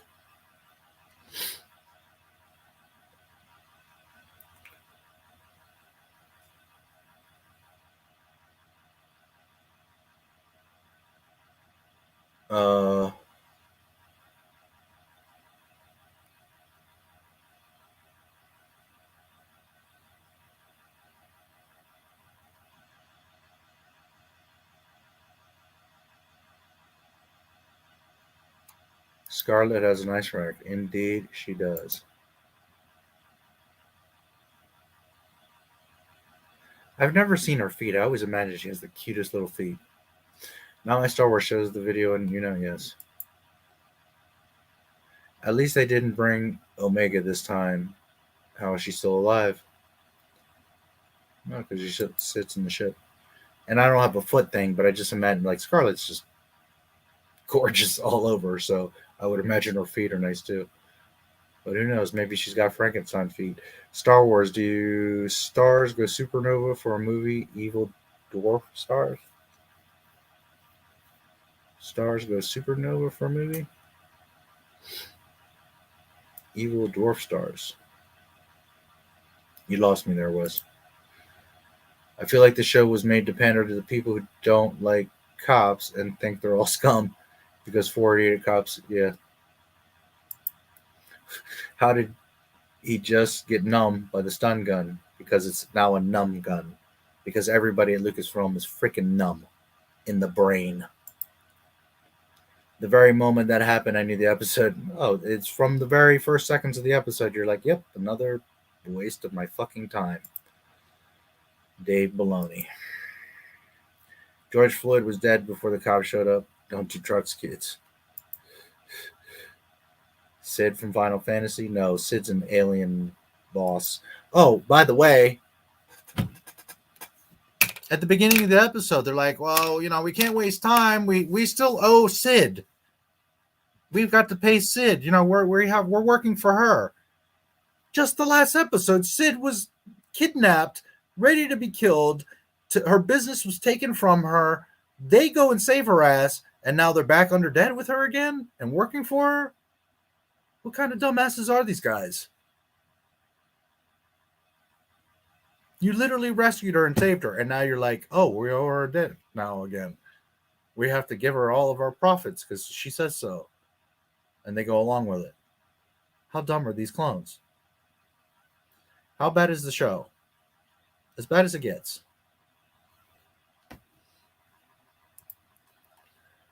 How did it take MLK over half a decade to get a statue, but it only took 1 year for George Floyd? It makes me sick that this is what America has begun. Yep. Boba Fett episode on the Clone War clores was neat. It's also not canon. Boba Fett's helmet was Jango's Fett helmet repainted. Parts of the suit were refitted and added and exchanged and all that, but his helmet specifically was literally his father's helmet. But in the Clone Wars, he puts a bomb in it and blows it up, and somehow magically gets a Mandalorian helmet later. Because, they sell those at 7-Eleven. People are also trying to free a murderer because he's hot, even though he killed 2 people with his car, and one of them was a 1-year-old baby. All right. Wait, they cloned Boba Fett? What are you talking about when you're talking about the clone cadets again? Did I say Boba Fett? I'm pretty sure I said Jango Fett. And if I didn't, I meant Jango. Forgive me. No, I was saying that they were supposed to be Boba Fett's. And you see how they are similar, but not exactly like Boba Fett. Why? Because it shows that they are just keep creating new clones. And that's not the story. The point is that as soon as the clones really started to deploy, the war was over already. So they immediately were like, we don't need the clones out. And it's done. It's done. End credits.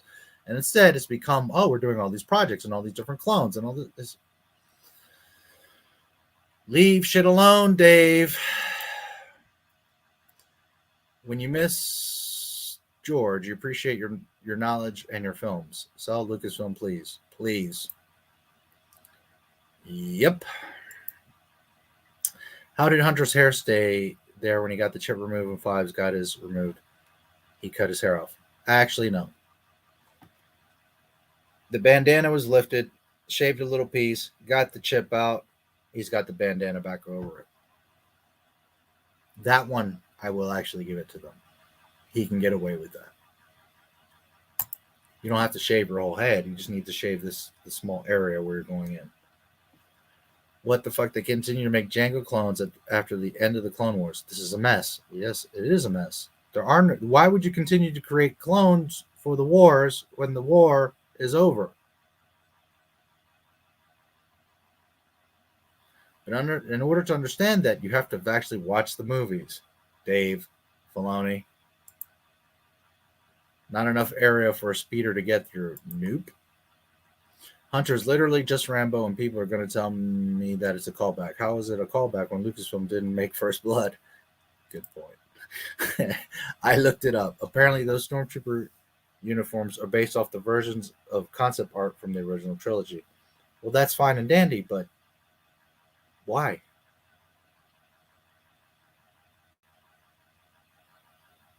Why would you go through renditions? Why would you go something more modern and sleek to then go to what we saw in 1977, those old Stormtroopers? That doesn't make any sense. Why wouldn't you just do what happens from the clone helmets to the Stormtrooper helmets?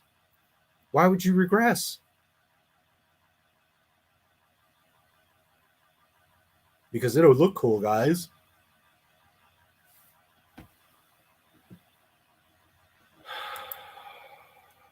Looks more Dead Space. Yep. The armor is from video game Commander. True. Exactly. You are actually correct. But I doubt they glowed in that game. And that's why they did that. Was like, see, we know Star Wars. Look. There was a game that once had it on the cover. See. Even though it makes no fucking sense. Is Omega going to defeat Rey in episode 10? She's going to defeat everyone. She is Rey. She's not going to defeat her. She's Snoke, she's Palpatine, and she is Rey. James, I never deleted your hidden message. I have no idea what it says I did. Huh? Yeah, what are you talking about, Adaptive? No, you silly sausage. Rey is going to defeat Omega. Yeah, what message? Adaptive, you did a few weeks ago when you fell asleep. Oh, yeah. Going to a shelter. Why does Gregor have such a feminine body and talk like he just had a stroke? Because Dave Filoni. Because there is no continuity. Therefore, there's no canon. Therefore, none of this is Star Wars. The writer of Bad Batch said it's a masterclass of Star Wars to work with Dave Filoni. Oh, I bet it's a real masterclass, all right. Lucasfilm and the Clone Wars idiots forgot the definition of clone. Yep. All you got to do is open a dictionary and it tells you a clone is an exact duplicate. Not a variant, not a kind of, not a maybe. You're not going to clone me and come out with purple hair. My genes are blonde fucking hair.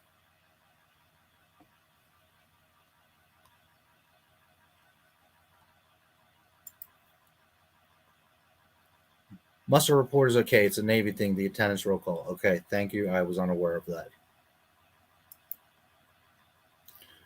Better not watch this show. Don't. Clone Wars fan. Just because Gregor's clone doesn't mean he has to look like Jango Fett. You racist. Me. Read a fucking book. Throws dictionary at him. Very good, James. I grew up around smokers and have been in the forest fires. I have never choked on smoke in the air. Well, but not just that. That you could. The issue is if we're all standing in the same room and we're all just standing there breathing the smoke, and it's obviously not knockout gas or lethal gas, or it's just a smoke grenade, and there's 6 of us in the room, we're all without helmets or leaks, gaps in our helmets to be breathing that smoke, and we're all fine. Why is that one guy like, what the fuck are you choking on, dude? It's so goddamn stupid. Beginning of the Stormtroopers, interesting. I swear, Gregor is secretly another episode of the Bad Batch. Another member, yeah. Yeah, he will be. Yeah, he's going to be. What's going to happen is at the end of the show, it's going to be all of them together. Rex, Gregor, they're all going to be like, what are we going to do next? And then they're going to go meet up with Ahsoka. And Ahsoka's going to have this elite side squad of clones, and they're going to go on adventures.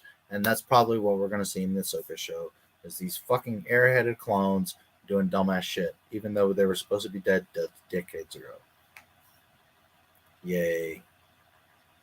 A parsec is a unit of distance, not time. I can't wait to see how everyone on TikTok reacts to me making sense. You are random as fuck. Yes. James would be a master for chest drops. A clone rebellion. Well, that's the whole point of the show. How many episodes of lame writing took to get there?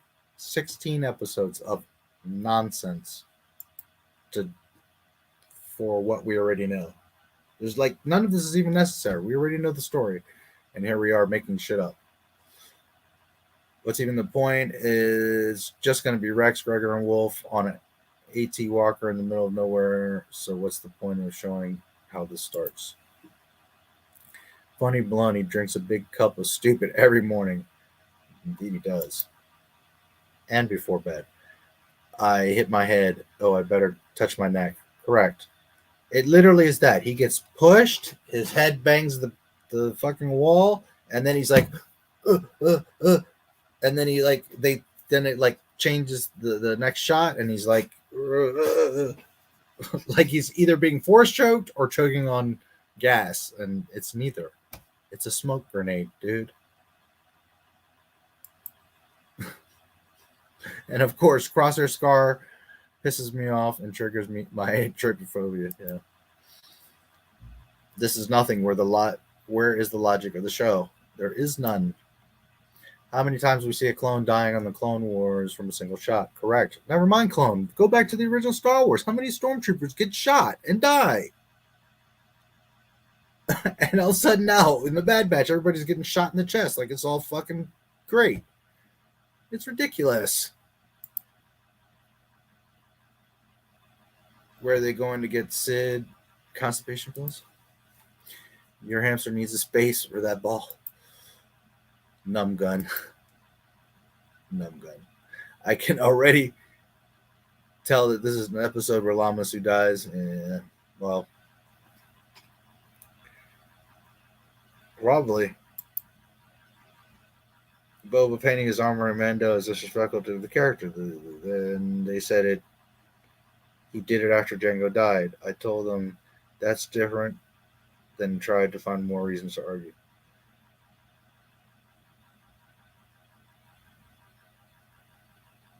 Okay, but yeah, that is totally different. One, that's a totally different identity. He doesn't want to be his father. He wants to be him. He has to have his own individual thing. But once he did that paint scheme, that's it. He left it alone. It wasn't him repainting. It was a new person, so the helmet had to be new.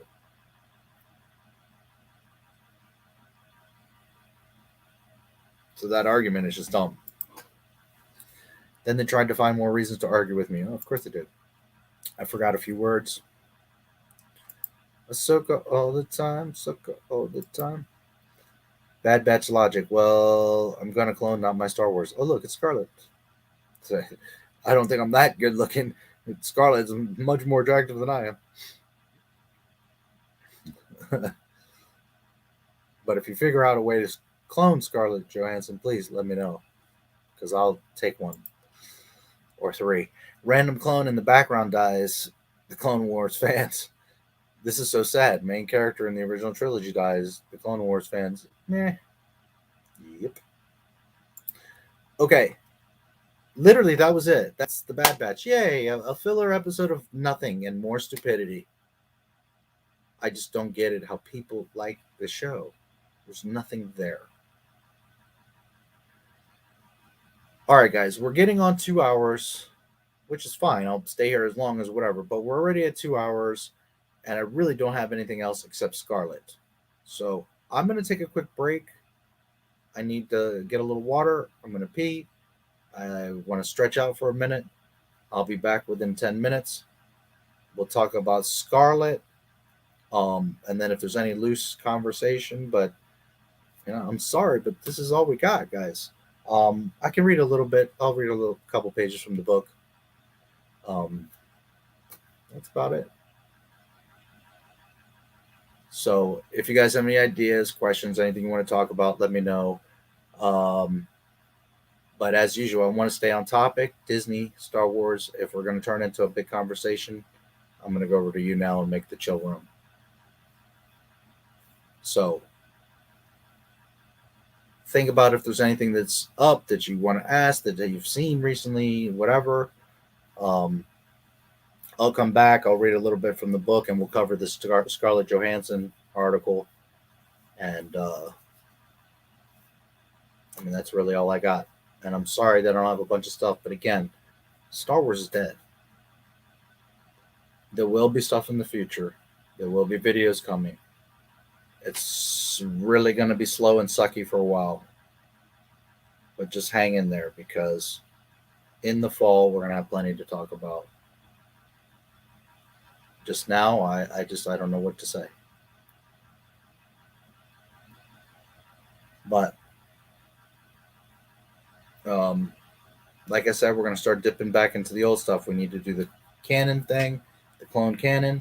We need to do the Return of the Jedi Part 2.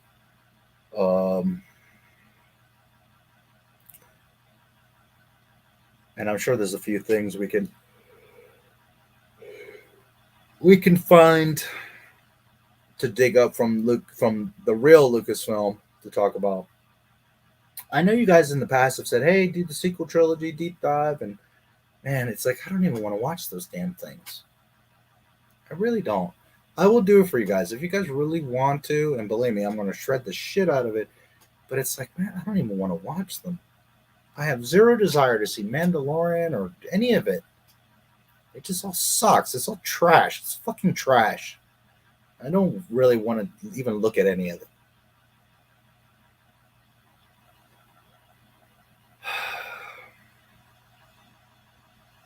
So I don't know what else to say about that.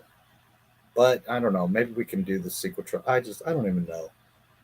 I want to do stuff that's fun. I want to do stuff that's constructive. And there's just anything involving Disney Star Wars is neither.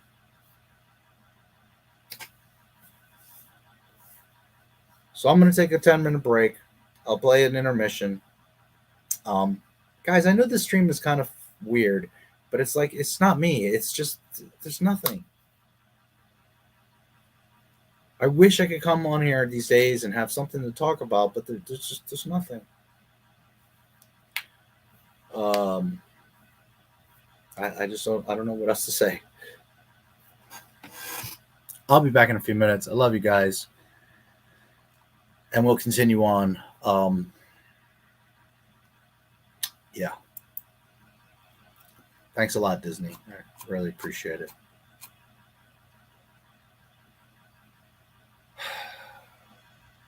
Well, at least I can give you 10 minutes of real Star Wars. If you think of the first three films as one film, which is what it was intended to be, Darth Vader comes in the front door, scares everybody, kills a few guys, and then you follow it through, and then you find out that Luke is his father. Benji, what's up? I'm great. It's not anything with me. It's just Star Wars sucks right now. So, but I'm great, man. Don't take it the wrong way. I'm not. There's nothing wrong. I'm actually really fantastic. It's just it gets harder and harder to do the YouTube thing because it's really sucky over here right now. If it wasn't for my community and my followers, I wouldn't even be bothering with YouTube at the moment, to be honest with you. But I have a lot of love, and the reason that I'm over there is because of what I did over here. And I can never forget that. And I can't forget these people that love me and have supported me. But in general, I'm great. And I love you, buddy. I'll be back in a few minutes. If you think of the first three films as one film, which is what it was intended to be, Darth Vader comes in the front door, scares everybody, kills a few guys, and then you follow it through, and then you find out that Luke is his father, and then eventually it ends up with him not being the bad guy, but actually being a rather sad guy, and then eventually being the hero and killing the Emperor. That if you saw it as one movie, that's the movie you'd see. And one of the problems I had is that Darth Vader became such an icon of evil that when it got split up over 6 years, the impact of him as a tragic character got lost. So that was one of the inspirations for going back and doing the backstory, because it really is about, it's really the tragedy of Darth Vader is the story. Struggle in Star Wars is about passion against compassion, which is greed against giving and giving up primarily. And the whole issue is the flip side of greed is fear of losing. So you're either trying to get things or you're afraid of losing the things that you've got. And the idea is that to let go of those things and because once you start down that path of fear, then you're trying to protect things and you're willing to fight for things and you're willing to. And the Jedi's basic job in the beginning, which we never get to see too much of because we start really during the war, they were like marshals in the Old West. I mean, they would go from town to town and they would, help solve the problems. And in a lot of cases, the marshals and the judges were pretty much the same thing, and they would just travel and they would bring justice and solve problems for people, which is kind of what Jedi are. And they're negotiators, they're not fighters. Only they're negotiators, sort of like the mafia. They're compassionate negotiators with a very big laser sword, which they don't like to use, but if somebody, doesn't want to solve the problem, then they'll solve it for them, so to speak, which is an incentive for people to solve their problems without fighting. The first film starts with the last age of the Republic, which is it's getting tired, it's old, it's getting corrupt. There's the rise of the Sith, who are now becoming a force. And in the backdrop of this, you have Anakin Skywalker, a young boy who's destined to be a very significant player in bringing balance back to the Force and the Republic. In the second film, we get into more of that turmoil. It's the beginning of the Clone Wars. It's the beginning of the end of democracy in the Republic, sort of the beginning of the end of the Republic. And it's Anakin Skywalker beginning to deal with some of his more intense emotions of anger, hatred, sense of loss, possessiveness, jealousy, and the other things he's coping with. Then we will get to the third film where he is seduced to the dark side, which brings us up to films 4, 5, and 6, where Anakin's offspring redeem him and allow him to fulfill the prophecy, where he brings balance to the Force by doing away with the Sith and getting rid of evil in the universe. A lot of the issues that are in films 4, 5, and 6 become much clearer when you begin to realize what's behind the issues and how things came to pass. Because there's a lot of things that really are alluded to in the last 3 films, but they don't make much sense unless you really get the gist of what happens, and you really have to have seen 1, 2, and 3 in order to get it all. You get to see the universe, kind of, in the first 3 films. You get to go to the Senate, you get to go to the center of the galaxy, you get to go to these very sophisticated planets and all this kind of stuff.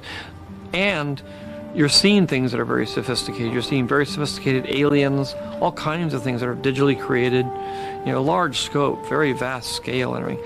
So then when you get down to episode 4, it's all very small. Everything's real tiny. There's no scope to it at all. And it's in a very small corner of the galaxy. You talk about those things, but you never ever get to see them. But of course in this thing, you'll have already seen all those things, so you'll know what they're talking about. And you'll know when he's saying, I'm stuck here in the far corner of the galaxy, you'll know what he's talking about. And you'll realize that he is stuck in a little dim corner of the universe. Found in all living things, around us, flows from us, controls individuals, yet we have free will. We have a destiny if we want to follow it. We live for a reason and must discover what it is. What happens when you go to the dark side is it goes out of balance, and then you get really selfish and you forget about everybody, and you ultimately lead yourself, because when you get selfish, you get stuff, or you want stuff. Mm-hmm.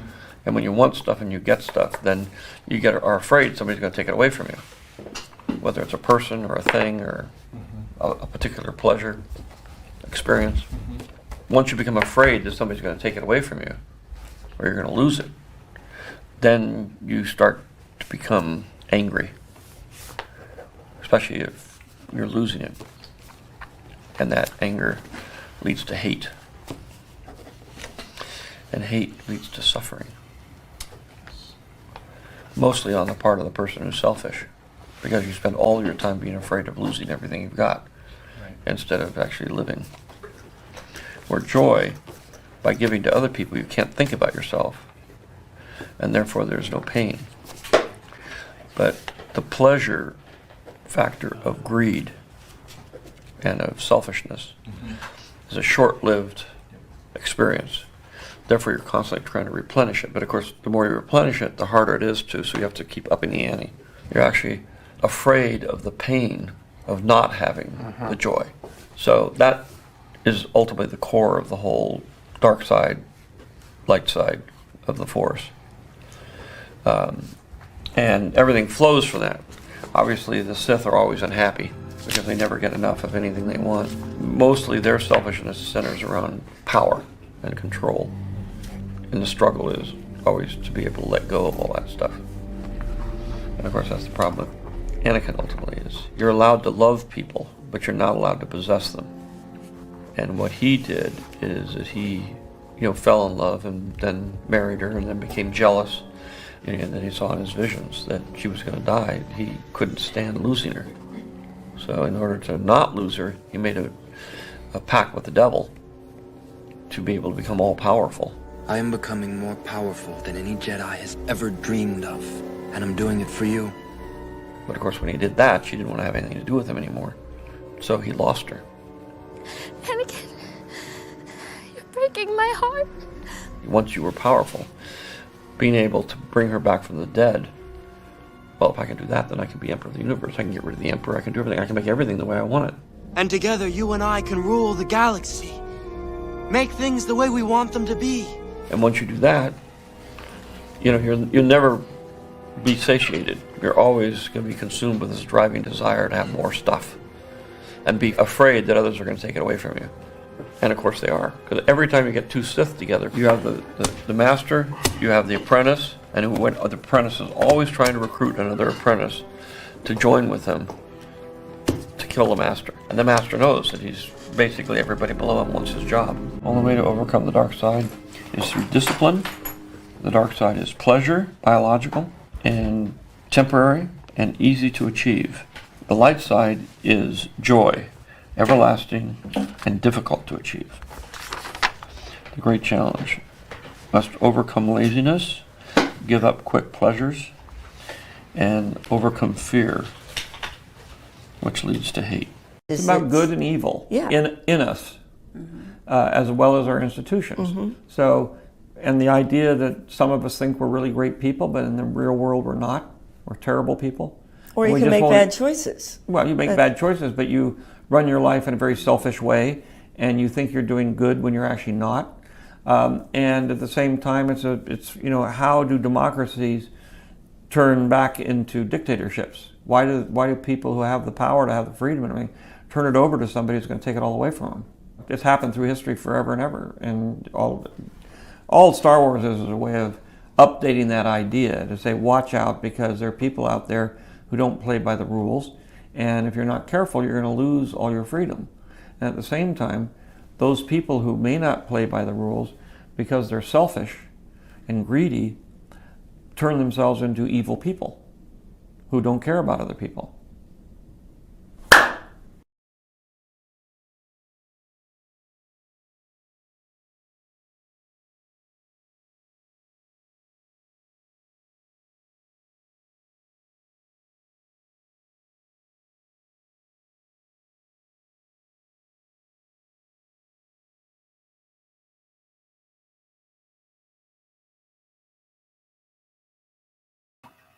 All right, all right. So, what do you guys want first? Some of the book or the Scarlett article?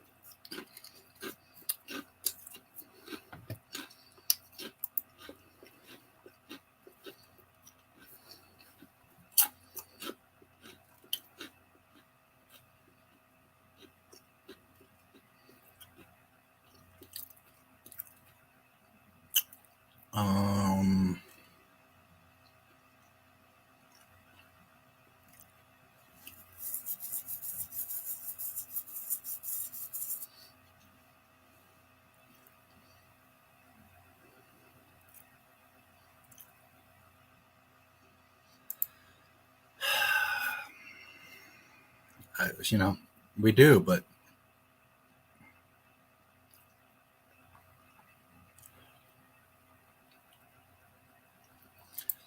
what happened to the clones in the real canon? Did Palpatine order to kill them all? Were they left to drift into the galaxy? Did they become slaves for the Empire? There's not specific answers to that. In lore, Palpatine doesn't want them anymore. Now, what something that people seem to forget is that clones grow at twice the rate.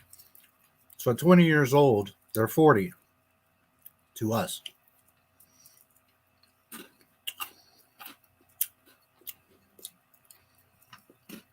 The clones are made in 22 BBY, sorry. So by the time A New Hope happens,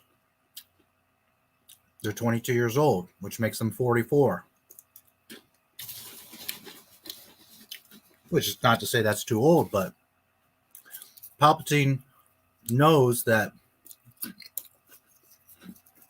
they're degrading rapidly. Plus,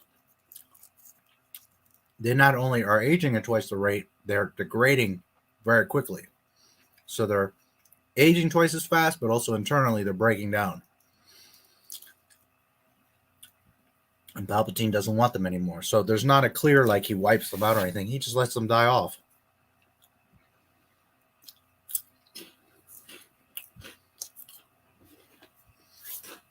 Because why would you want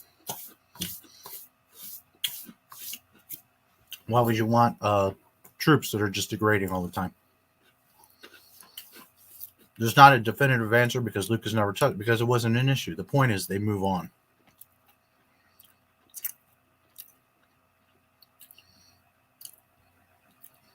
Some of us know how to move on. Some of us don't. What kind of dog is that? Saw Black Widow. It's fine. It's not good or bad. It's just fine. I hear it's fucking terrible, but I've heard 2 or 3 people that are like, oh, I loved it. It was great. It's like anything. Have you played Portal? No. If I see a copy, Portal's okay. I didn't think it was that great, but it was a popular game. It did sell well. The Orange Box has it. Steam. Yeah. Own Lego minifigure of the character from Portal.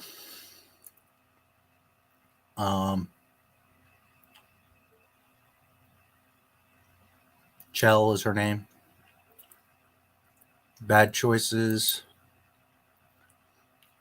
It's not that simple, KK. When they say bring balance to the Force, I mean getting rid of the Sith for peace, not killing both the Jedi and Sith and having only one person use the Force. Yep. You have one of the robots. Boobs. I vote for boobs. Boobs. Boobs it is. Uba. There's plenty of Uba on Not My Star Wars. There's plenty of real Star Wars on Not My Star Wars. Uba.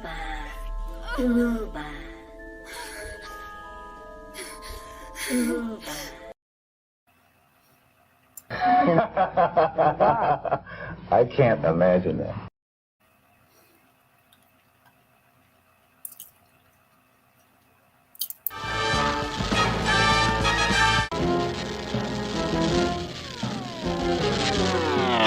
What's that?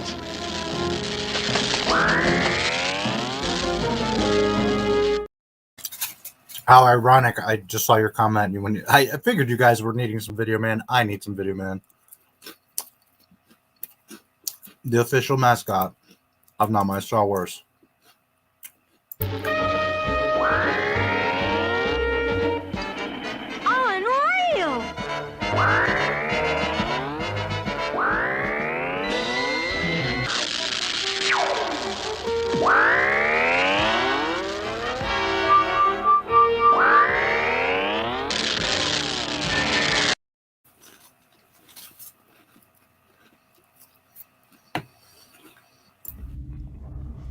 Charming to the last.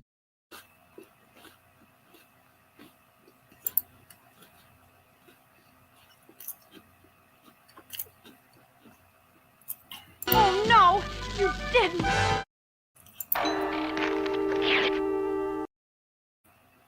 Arrogant punk, if I didn't have more important things to do, I'd let Video Man put you in your place. Don't make me bring out Video Man.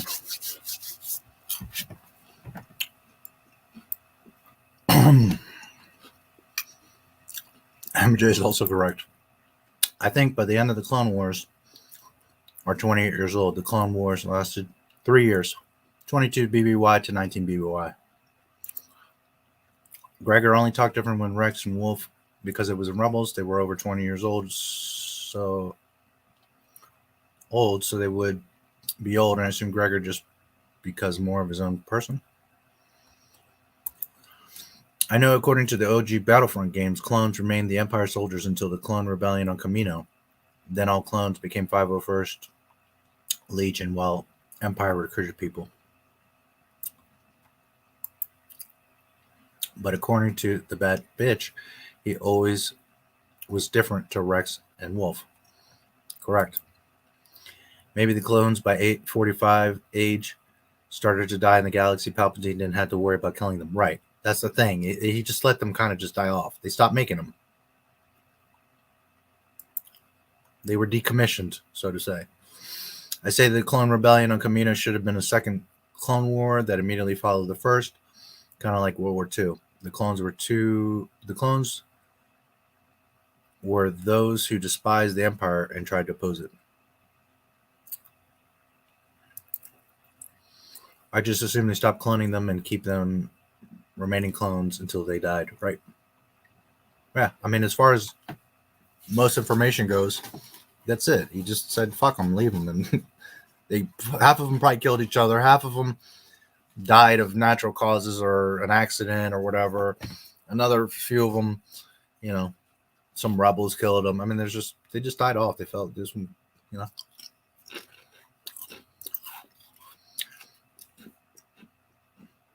Got that sweet oob. You see, this is the thing.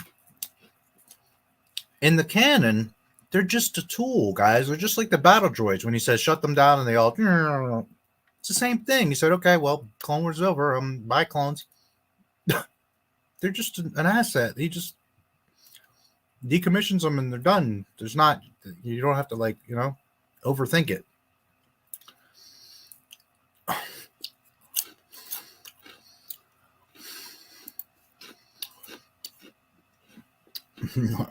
I will, if I must.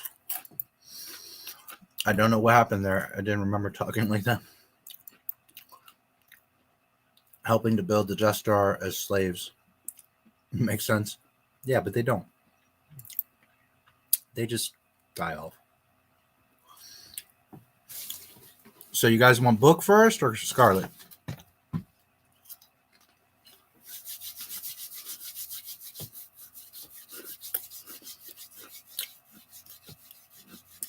One Scarlett, 2 book. What do you want?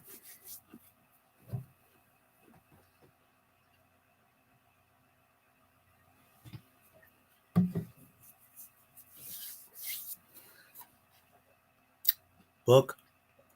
Should have been a second Clone Wars, is because when Luke mentions the Clone Wars in A New Hope, it was plural.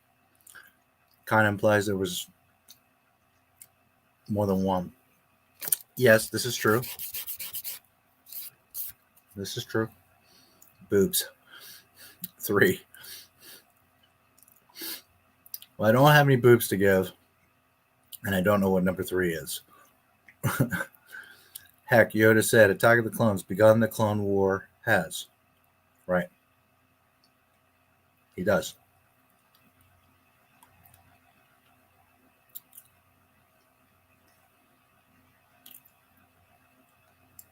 Yep, he does indeed.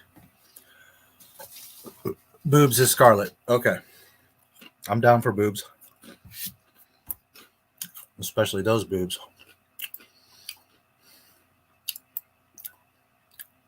Literally the only reason I'm going to watch that movie at some point is to see that ass in that suit. Because outside of that, I got no interest in Black Widow.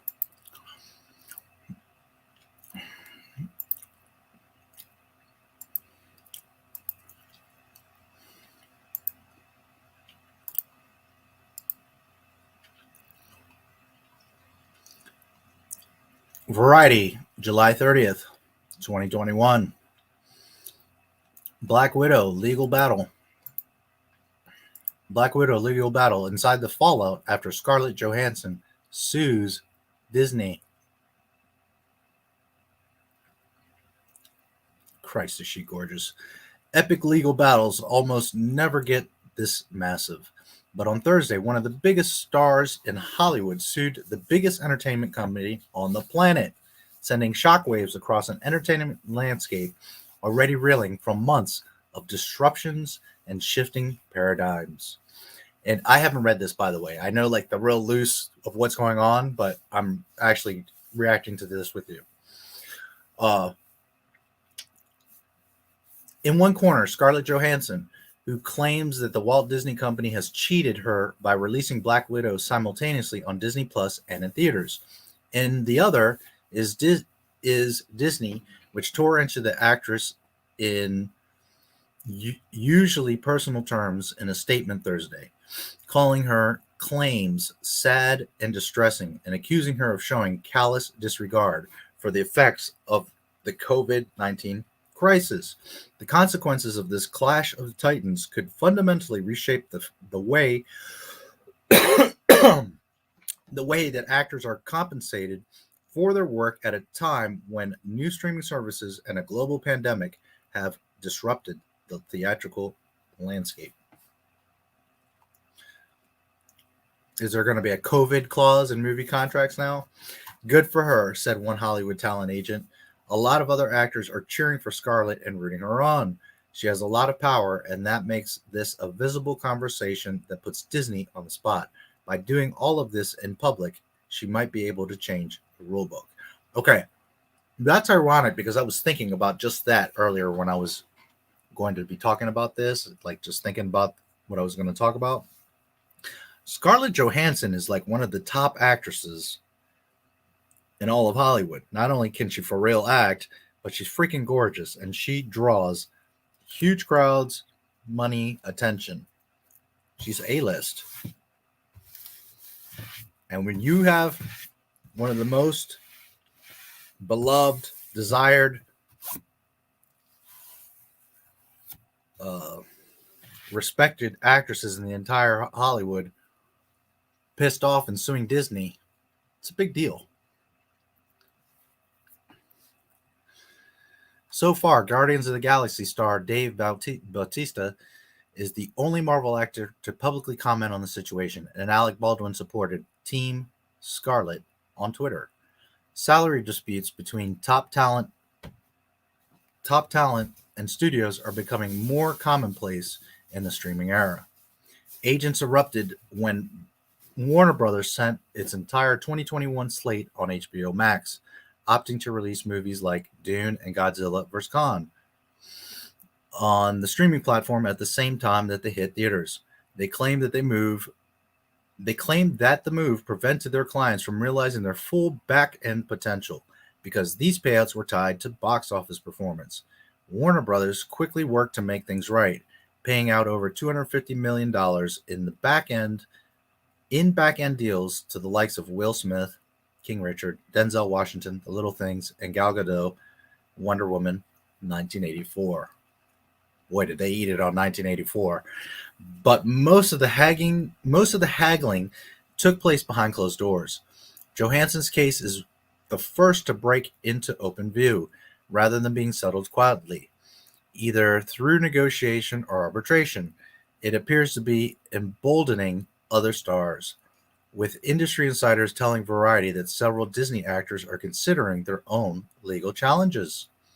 That could create a cascade effect, one that could prove costly to Disney if they have to cut talent in on a bigger piece of the overall pie. Something has gone wrong, said one industry veteran. I just find it absolutely stunning and amazing that they didn't resolve this short of her suing. Disney does not want to get in a fight with Scarlett Johansson. According to the suit, Johansson's contract guaranteed a wide theatrical release for Black Widow, meaning the film would be shown on at least 1,500 screens. Johansson's lawyers argue that everyone understood that to mean an exclusive theatrical release, under which Black Widow would not be available on other platforms for at least 90 to 120 days. To bolster the argument, the suit includes a 2019 email between the actress's legal team and Marvel chief counsel Dave Galuzzi, in which the studio attorney promised a traditional theatrical bow, like our other pictures, while adding, we understand that should the plan change, we would need to discuss this with you and come to an understanding, as the deal is based on a series of very large box office bonuses. Disney has countered that it did live up to their agreement. That is, Black Widow did get a wide theatrical release, and nowhere in the contract does it say that the release would be exclusive to theaters. This case is, in some respects, is going to boil down to a semantic argument of, does that wide release necessarily mean exclusive? Said Chad Fitzgerald, a partner of Kinsella, Weitzman, Isser, Holly, who has handled Hollywood profit participation disputes. It's certainly not open and shut. If the case gets that far, much will depend on whether Johansson's contract is ambiguous. That is, whether it could be read more than one way.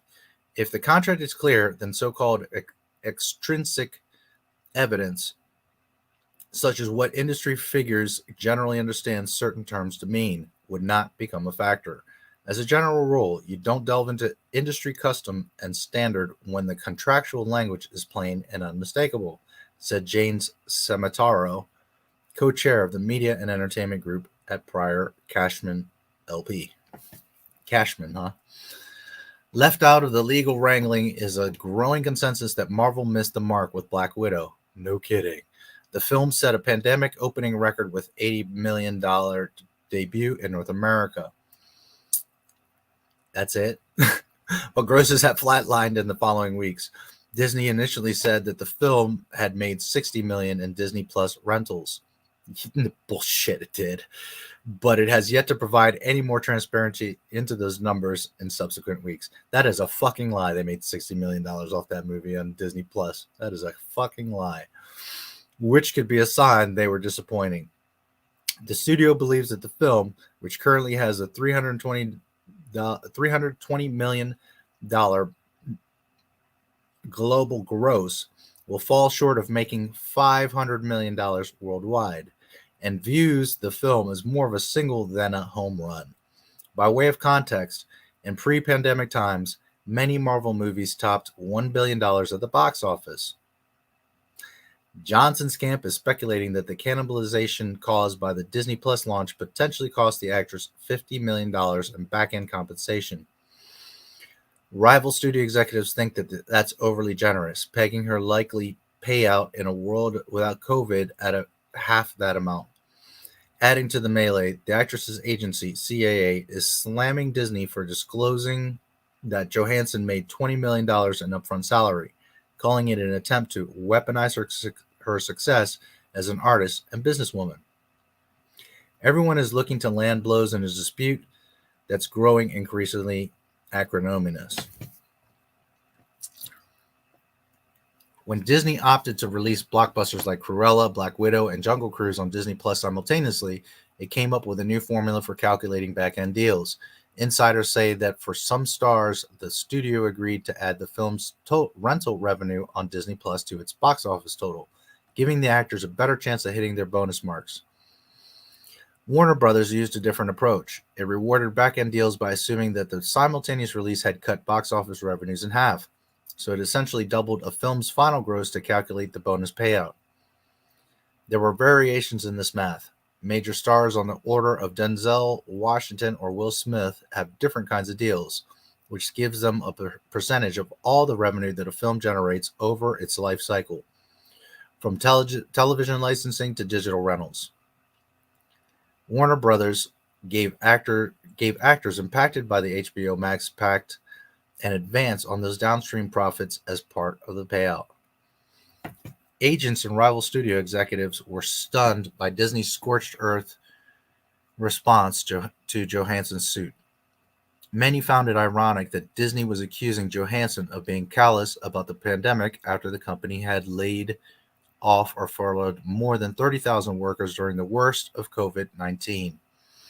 In Marvel world, Black Widow's arc had been wrapped up in Avengers Endgame, so more sequels featuring the Russian super spy had already appeared, unlikely. The legal jockeying could limit the actress's willingness to collaborate on future Disney movies, including a Tower of Terror movie that the actress was going to produce for the company. But Johansson's spot on the A-list is secure, so she can afford to alienate Disney and Marvel. Other actors aren't so lucky. Marvel movies are one of the only surefire box office draws. Appearing in one can raise an actor's asking price and help them get other passion projects greenlit. Getting iced out of those superhero opportunities can stall careers, which gives Disney the upper hand. They have all the leverage, an agent lamented. However, if Johansson is successful, it could be highly lucrative for stars of her caliber.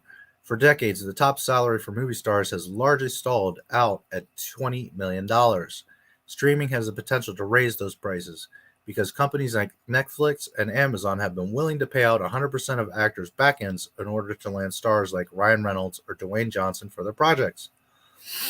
But as more traditional companies have moved aggressively into the streaming space, launching services like HBO Max, Disney Plus, and Paramount Plus, they have yet to establish their own compensation models. This deficiency was exposed during COVID-19, when studios had no choice but to explore alternative ways of releasing their movies with theaters closed or operating at limited capacity.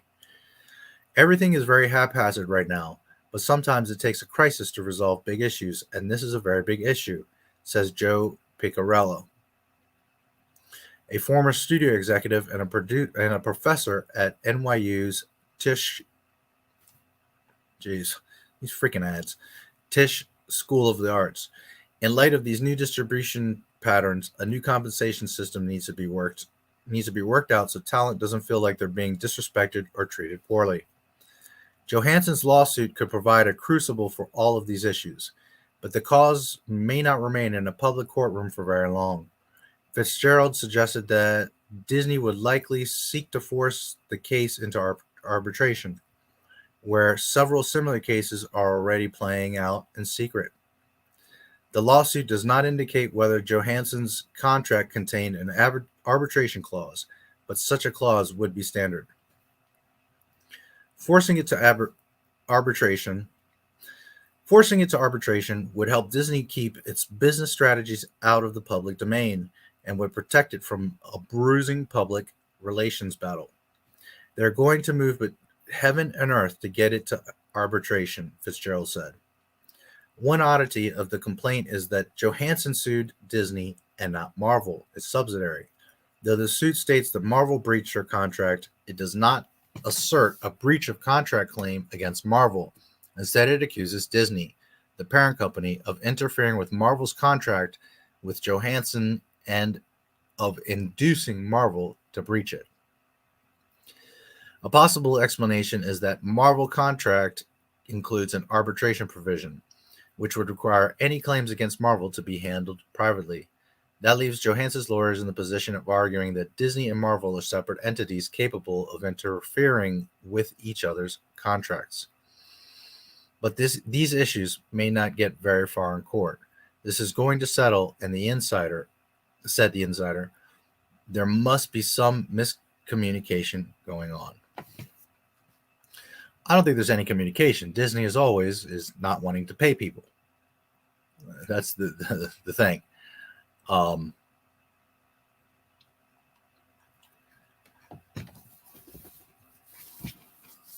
Both sides are right.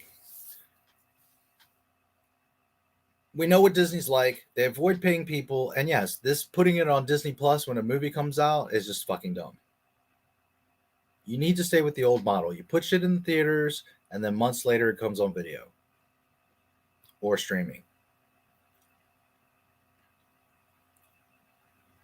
Disney is constantly using COVID as excuses. Now, on the flip side, you can't help COVID, and they own Black Widow.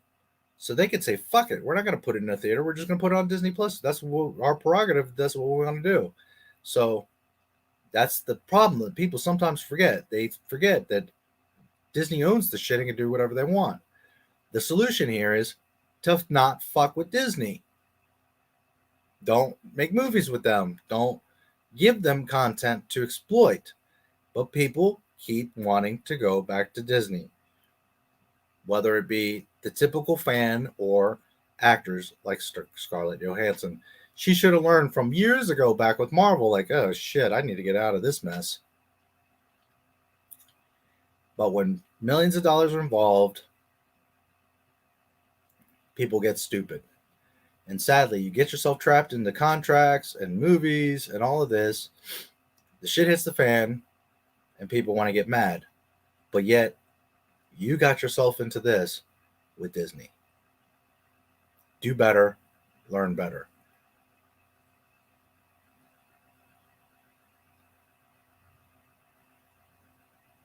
I think if in 2021 you're foolish to have anything to do with Disney, then you get what you deserve. From authors not getting paid, to actors not getting paid, to them to destroying franchises, to them manipulating theaters, I just don't understand why anybody would get anywhere near Disney. Dollar signs make people stupid. And then later they bitch that, oh, I'm not getting paid. Oh, I'm not getting what I was supposed to get. Oh, yeah, it's called Disney. Wake the fuck up.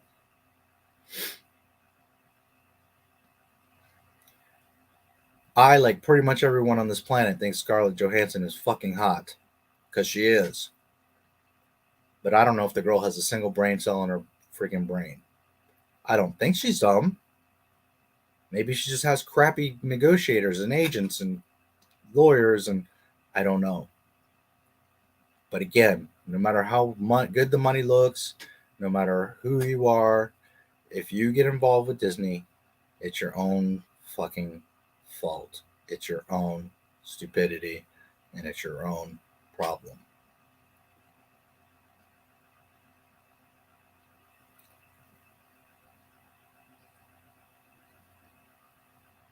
Now, with all that said, I hope she sues the fucking shit out of Disney for like $1 billion.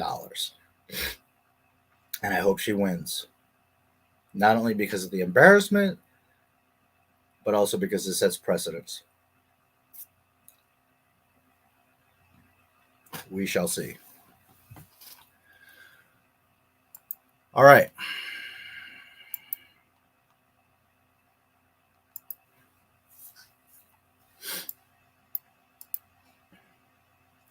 It's like you're putting your hand in the campfire and you're getting burned. You're like, oh, my hand burned. Just stop putting your fucking, stay away from the fire.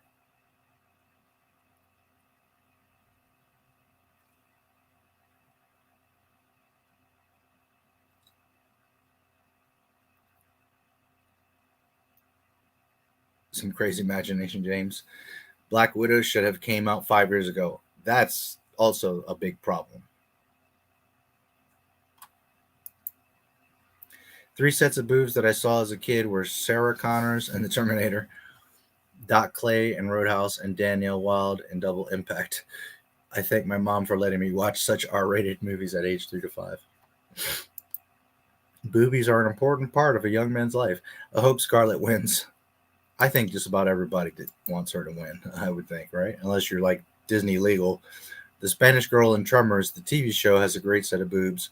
She jumps into the water through trough and does wet t-shirt contest, basically.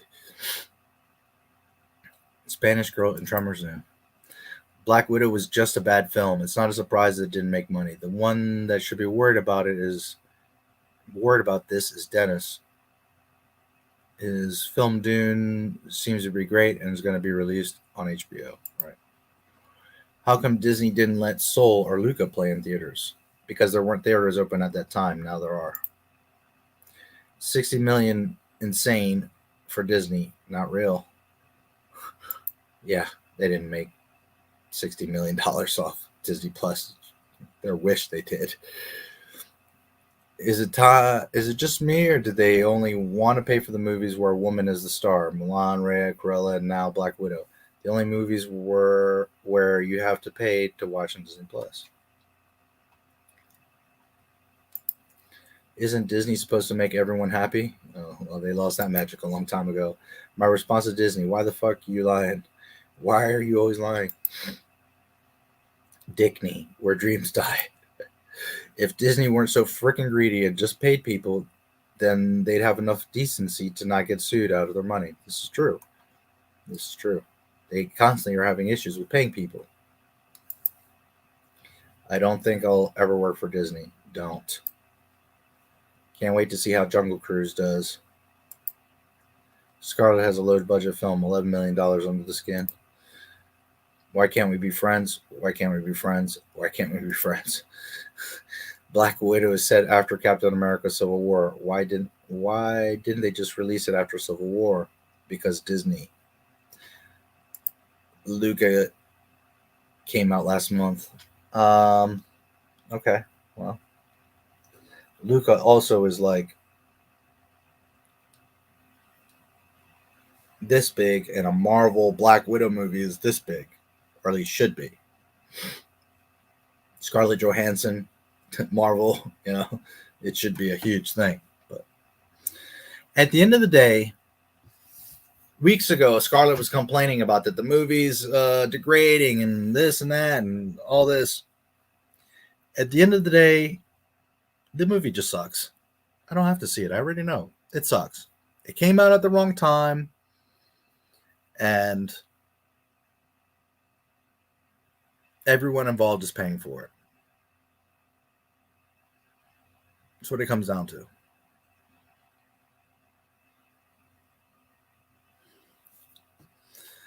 But I will watch it because I want to see that ass in that suit. I haven't seen it yet. Yep.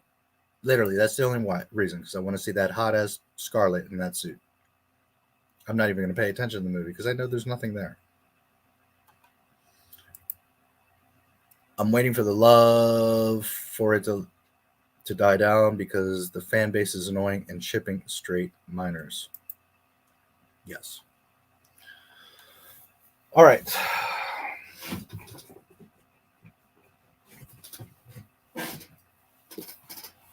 We'll wrap up with some of the book. And I'm really over it all. Nothing. I love being with you guys. It has nothing to do with that. I'm just over Disney right now. I really am. There's so many other things going on in my life to be wasting my time with shit cartoons. It just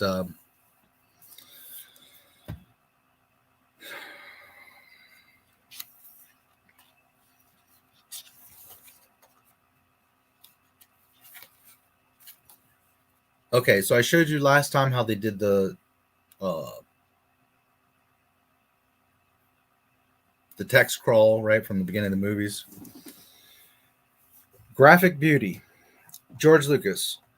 One thing that Joe Campbell used... Hold on a second, guys. Just the lighting's bad. One thing that Joe Campbell used to say all the time was, follow your bliss. I'd say follow your passion. If you have a passion for something, that's what you need to follow. We know that money, power, and celebrity are false passions. Fortunately for me, for whatever reason, being a farm boy or whatever, I didn't care about any of those things. All I cared about was making movies. Everything I did revolved around film. And that's what I loved 24 hours, and that's what I lived 24 hours a day, 7 days a week. I couldn't think of anything else. And I got to get new glasses because my eyes are getting weak. Ugh, Lordy. Another one of the million things I got to deal with. I became fascinated with editing. I became an Eisenstein freak. I don't know who Eisenstein is. I became an Eisenstein freak. And I said, this is where the film is made. It's about these moving images and how they intercut. It's really the editing process that is the heart and soul of the movie. The Canyon cinema films were all about emotions with no story, no character. So I became an advocate of visual filmmaking. It's all about the movement, the speed, and the emotion. I realized that I had found myself. I became a big fan of the Canadian Film Board, which was big at USC. They were a more controlled version of what the avant-garde was. Lucas saw the short film 2187 from 1964 by Arthur Lipsett, which was a collage comprised of Lipsett's 16mm footage, discarded footage from the National Film Board of Canada, and an audio overlay of speeches and sounds. George Lucas, I saw that film 20 or 30 times.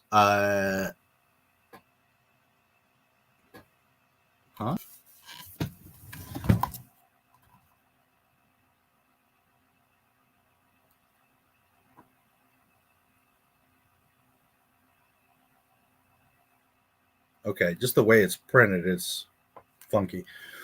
I saw that film 20 or 30 times. I loved it. I said, that's the kind of movie I want to make. A very off-the-wall, abstract kind of film. I wanted to make abstract films that are emotional.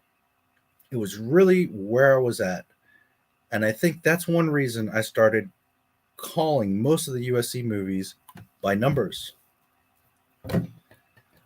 With each semester, other aspects. Just a sec.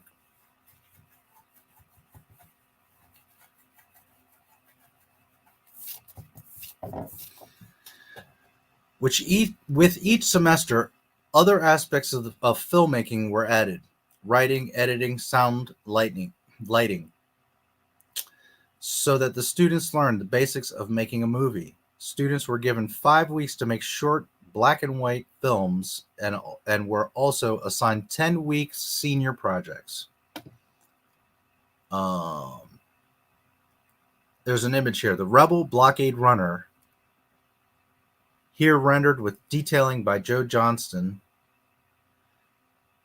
is bearing Princess Leia to her native Alderaan when the Empire overtakes her with their Star Destroyer. And then on the other picture, it's maker of... Well, here, let me show you first. Hold on.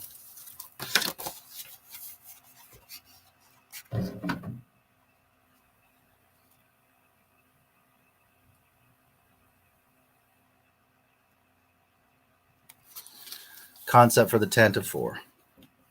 And the other image is maker of special components, Jamie Short, and model builder Grant McCain craft the first pirate ship at IOM.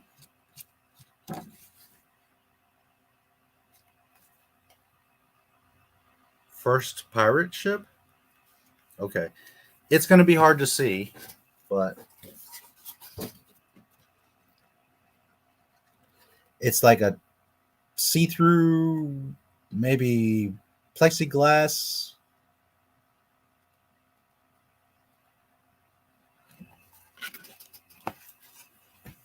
Hi, feelings. Sarcastically, what's up? Thank you for coming.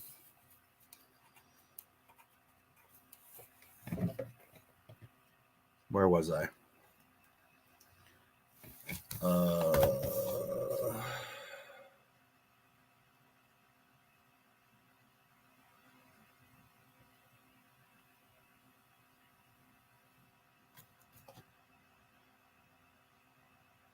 They worked on each other's films out of friendship to gain experience.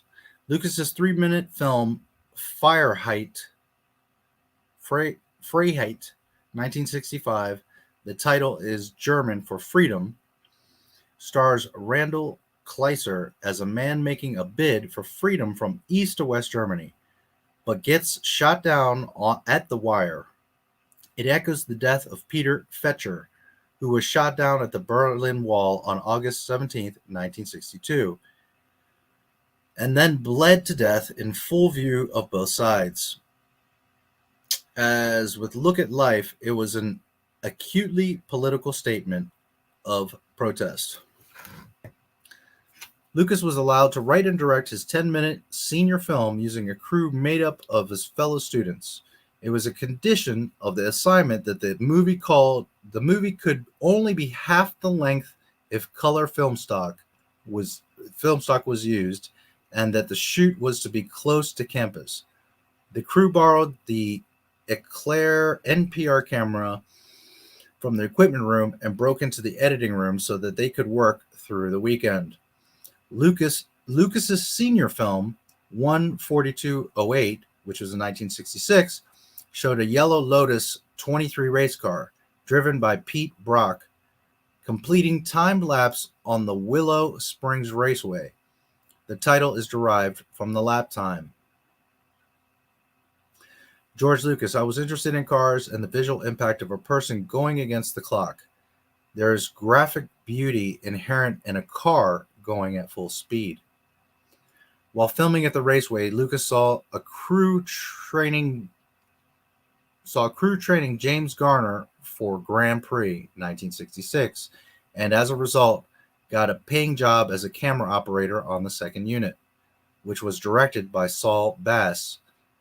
It was his first professional credit. On August 6, 1966, Lucas graduated with a Bachelor of Arts degree, but has no employment prospects. However, the realities of the Vietnam War meant that Lucas was now eligible for conscription.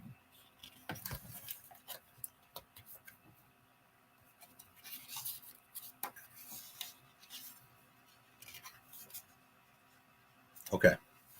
These 2 pages are kind of small, so I'll read them and then it's the next main section, so I'll end there. George Lucas, I had a lot of friends in the Air Force and was making arrangements with them to see if I could get into the Air Force and become a photographer. If I've ever got to go, I might as well. ...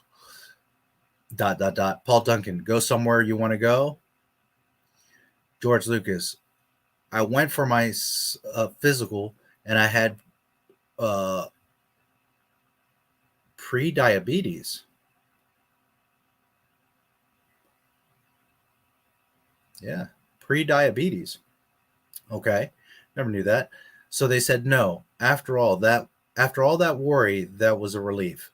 Suddenly, I didn't have to go down that track.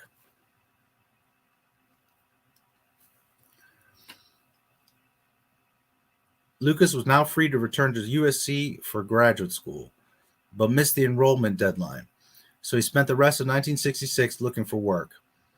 He helped Saul Bass edit Grand Prix's title sequence and the documentary Why Man creates, 1968, which would go on to win an Oscar. In fall 1966, Lucas met USC friends Matthew Robbins and Walter Murch, M-U-R-C-H, at a party at Herb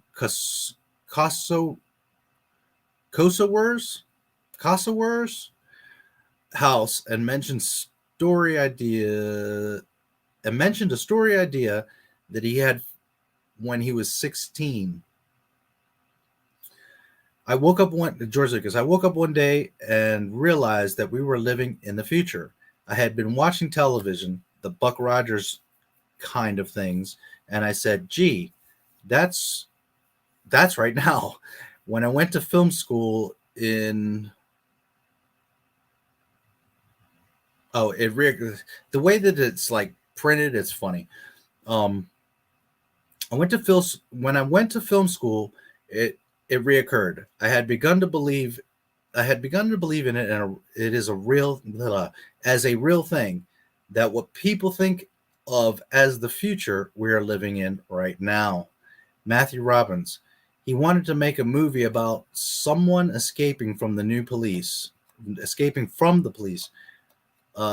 from an all-pervasive Big Brother eye in the sky. There's an image. Dave Beasley and Steve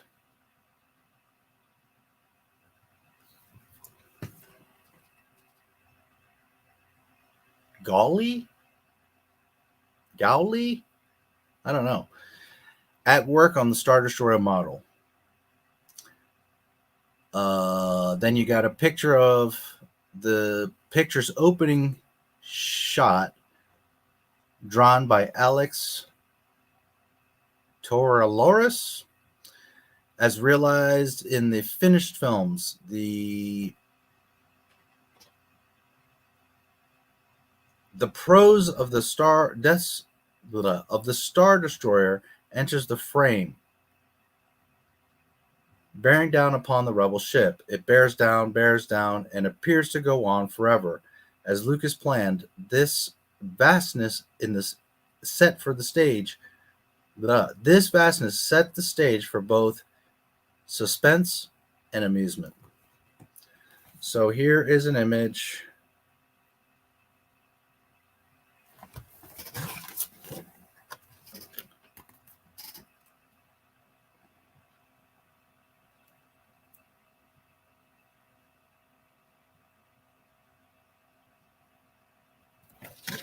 And then you've got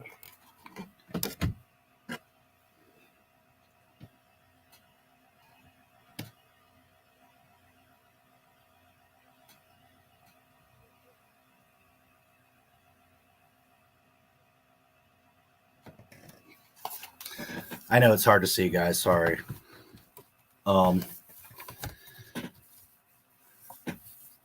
Which is not so different from the actual movie, the storyboard shot or whatever you want to call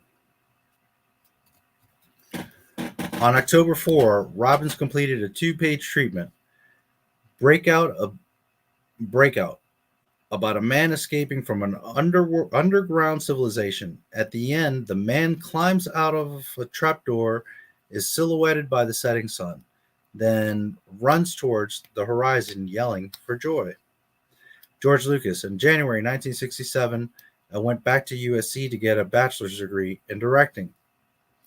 Verna Fields, a veteran Hollywood editor who taught editing at USC, hired Lucas to assist her on Journey to the Pacific, 1968, for the United States Information Agency. Okay. George Lucas. I was one of 3 editors on a documentary on President Johnson's trip to Asia. The film wasn't terrible. I just didn't agree with the politics. I'm not a fan of big government, and propaganda films are distasteful. I was saying things I didn't really believe in just because I had to make a living. I realized that I didn't want other people telling me how to cut a film. I wanted to decide. I wanted to be responsible for what was being said in a movie. Marcia Griffin, one of the other editors on the film, joined from the Sandler Film Library. George Lucas. Marcia had a lot of disdain for the rest of us because we were all film students. She was the only real pro there. Lucas and Marcia Griffin began editing. That's it? Oh, I'm sorry. Lucas and Marcia Griffin began dating. Man, my eyes are getting bad. As much as I designed this, George really designed it. Ralph McQuarrie.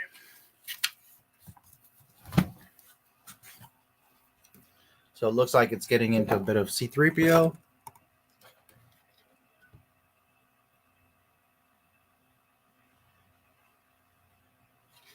And then we're going to go to next time. We'll start here. We're at the next big section, which is the right horse. It gets into the droids, R2, 3PO.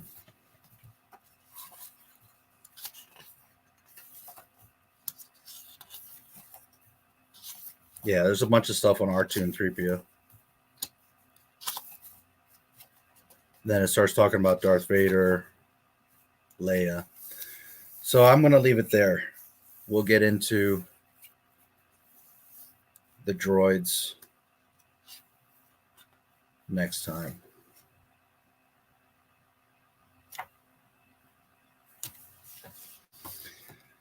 So cool stuff. I just learned some stuff. I didn't know he did a government film. I didn't know he had pre-diabetes.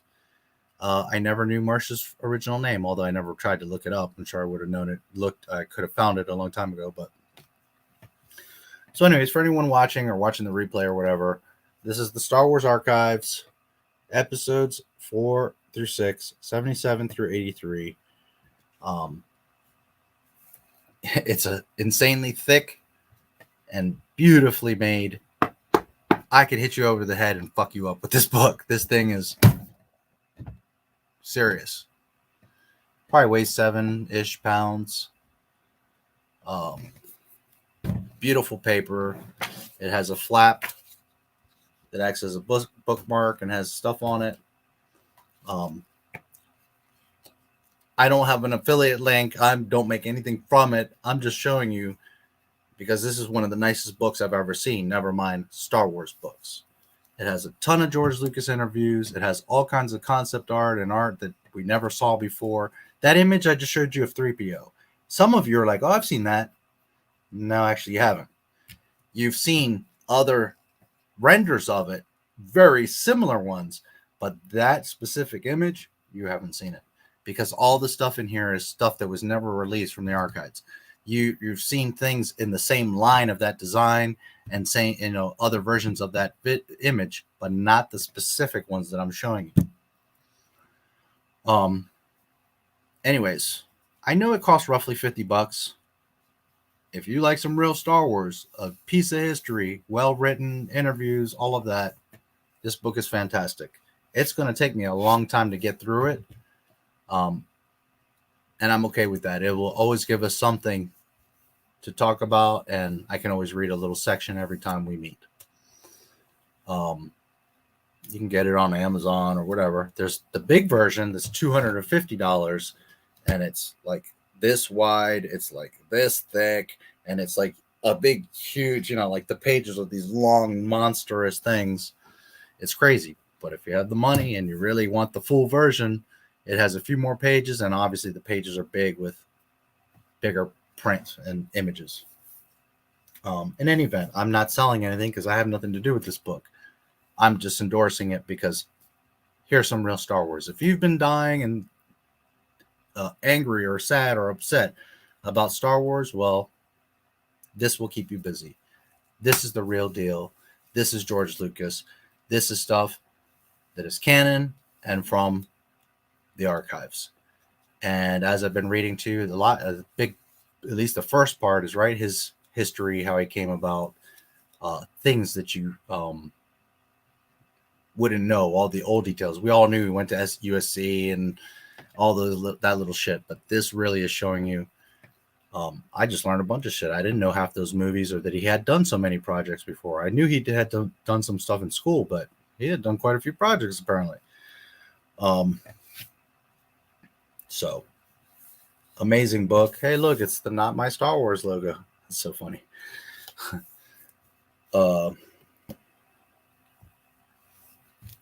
Yeah. If you like books, this is amazing on your shelf. If you love Star Wars, well, here's some real Star Wars.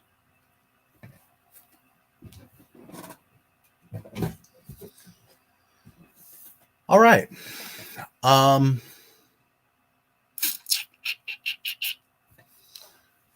really don't have anything else. I'm a bit tired and I want to stay on topic. I don't want to go too far off of stuff. I'm going to read through your chats, but I'm going to start wrapping up. Yeah, let me read through your chats and then I'll make some closing statements, I suppose.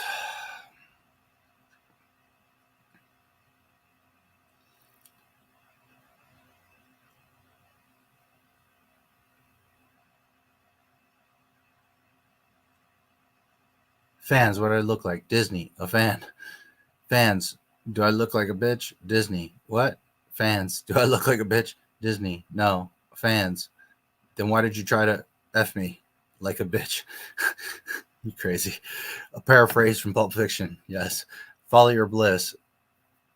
TF, does that mean, the fuck does that mean? Well, that's an old saying. Follow whatever makes you happy. Your bliss is your happiness. Your child, your wife, your hobby, your work, whatever your true happiness is. Flowers, birds, astrology, race car driving, whatever truly makes you happy. Follow that. Go in that path. And if your path, what really makes you happy is building things out of wood, well, then become a carpenter and make all kinds of stuff out of wood. Follow your bliss.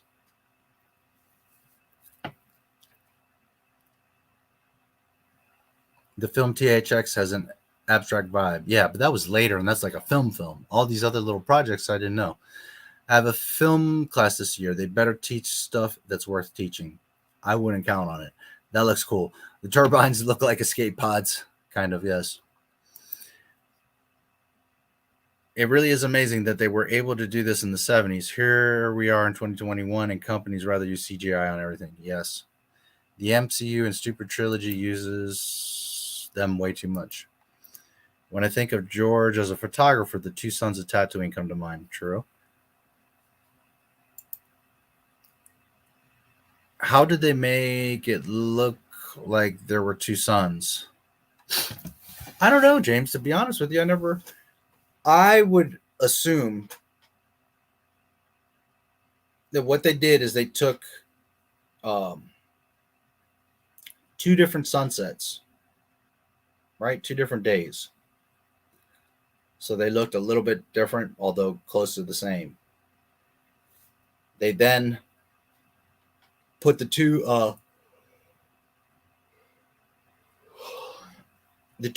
superimpose one on top of the other, right?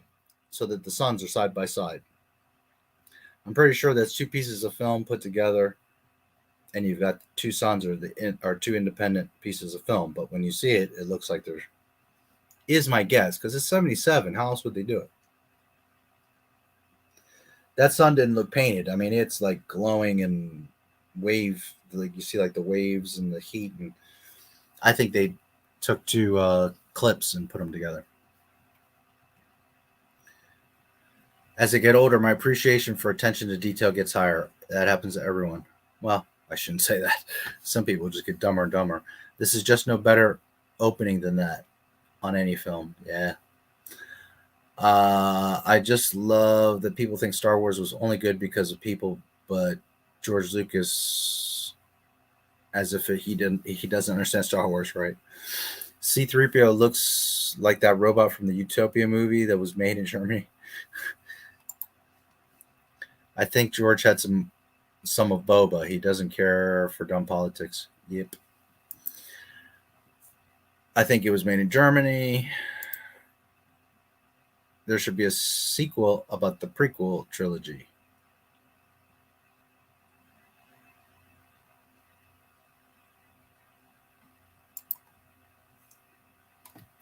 If Disney made that book, they would make up all kinds of crap like George Lucas not understanding A New Hope and The Empire Strikes Back bombing and Return of the Jedi being unplanned. Funny thing, for years I never bothered with the behind-the-scenes stuff. I just enjoyed the entertainment. In my teens and 20s, I enjoyed exploring the making of stuff. But the shady drama, I avoided. Always good to avoid shady drama, just to make their stuff look better. Now I can't go anywhere without hearing about the shady drama. Yeah. Charlie, ¿cómo estás? Gracias, Charlie.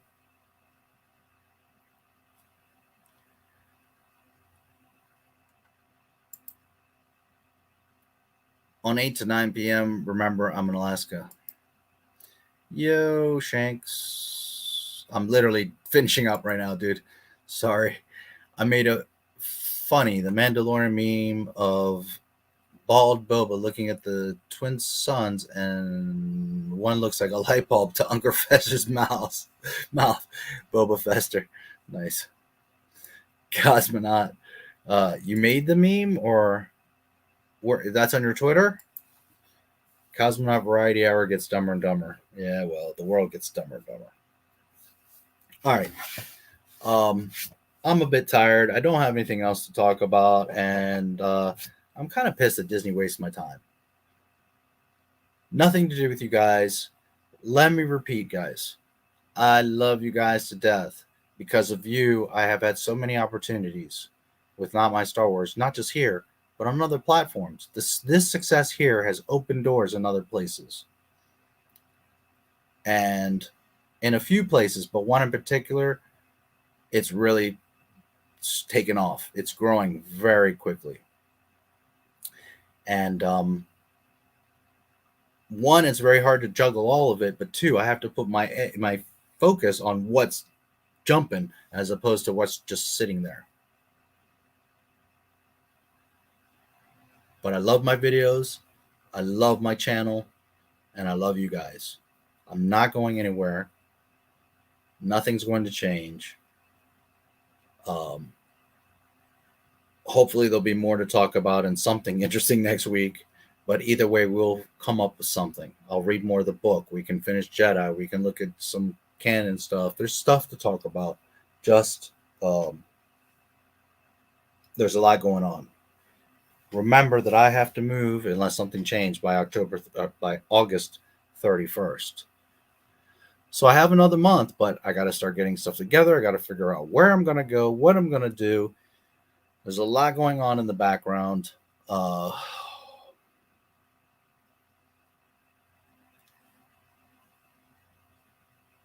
else? I guess that's about it.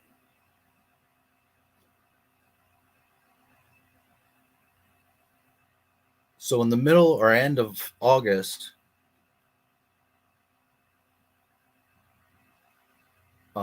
well, let's look at it this way. From here to there, we've got the earnings call coming up in about 2 weeks, and then August 25th, I think, is the Luke Skywalker thing. So there's two things I guess we could certainly talk about. That Luke Skywalker will probably be one of the last we talk about, because as I move, I might miss a couple Fridays or a Friday, or I don't know. We'll see what happens, guys. But I will continue to do my best to be here. Why? Because of you guys. Because there's times I'm tired and I just don't even want to talk about freaking Bad Batch. But I come here because of you guys. Always remember that. I appreciate you. You guys are the reason I'm here, to the point that I'm even able to go on to other things and do even more with this, with what I've accomplished here. Star Wars is not going to get better. It's just going to keep getting worse. But at least in a few months, we'll have something real to talk about. Book of Boba Fett, and not a half-ass, shitty-ass, boring-ass cartoon.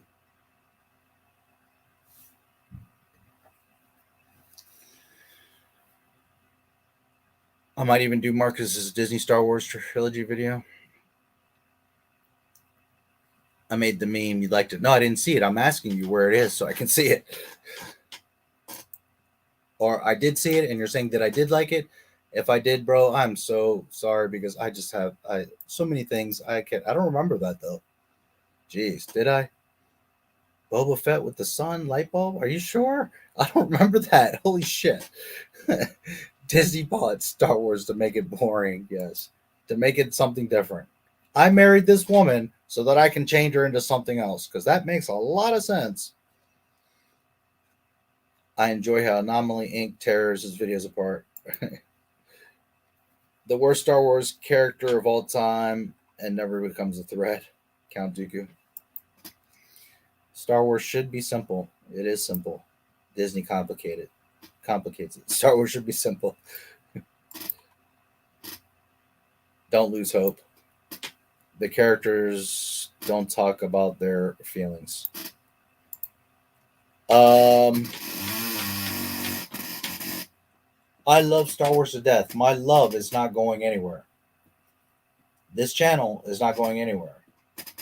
Me talking about it is not going anywhere. But there is no hope. Star Wars died in 2012. If it gets sold, maybe we can get Star Wars back. But as long as Disney has it, we're all just wasting our time. We shall see what the future brings. I know that they can't sustain forever losing money. I mean, they can't just keep going. So the characters don't talk about their feelings. It's okay. Yeah, I'll link it to you. Okay. Yeah. Thing is, I feel like I would really remember that image, and I'm blank, dude. But it might just because I just got so much. And I rarely look at Twitter. Why would the characters need to talk about their feelings in The Phantom Menace? I think we know what they're feeling. Yes. All right. I don't know. I'm trying to think if there's anything else I need to update you guys on, and nothing else is occurring to me right now. I have to move by August 31st, so know that it's coming. Just bear with me because there's a lot going on. Man, my eyes look crazy. I'm tired. There are videos coming. I know I keep saying it. I'm just juggling a bunch of stuff right now, guys. But there's stuff coming. I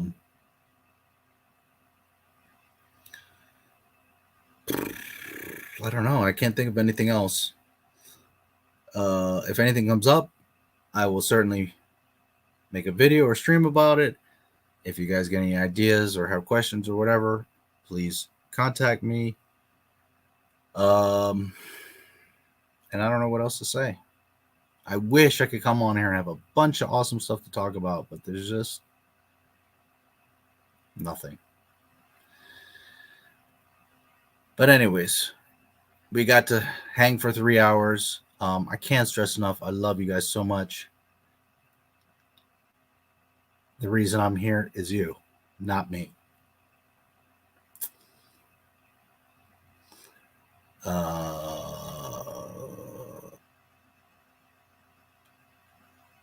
But since there's not, oh Christ, chat jumping. But since there's not a scene where Padme doesn't say she's sad or a scene where Anakin says he's happy, the movie is automatically boring and has no emotion. Filoni may be full of baloney, but I do agree with the idea that Qui-Gon is like a father to Obi-Wan and Anakin, and his death leaves a void in them. Yeah, I mean, sure, of course. Stream while I get things done. Yeah, there really wasn't much, to be honest with you, but, you know, if you watch, great. Thank you so much.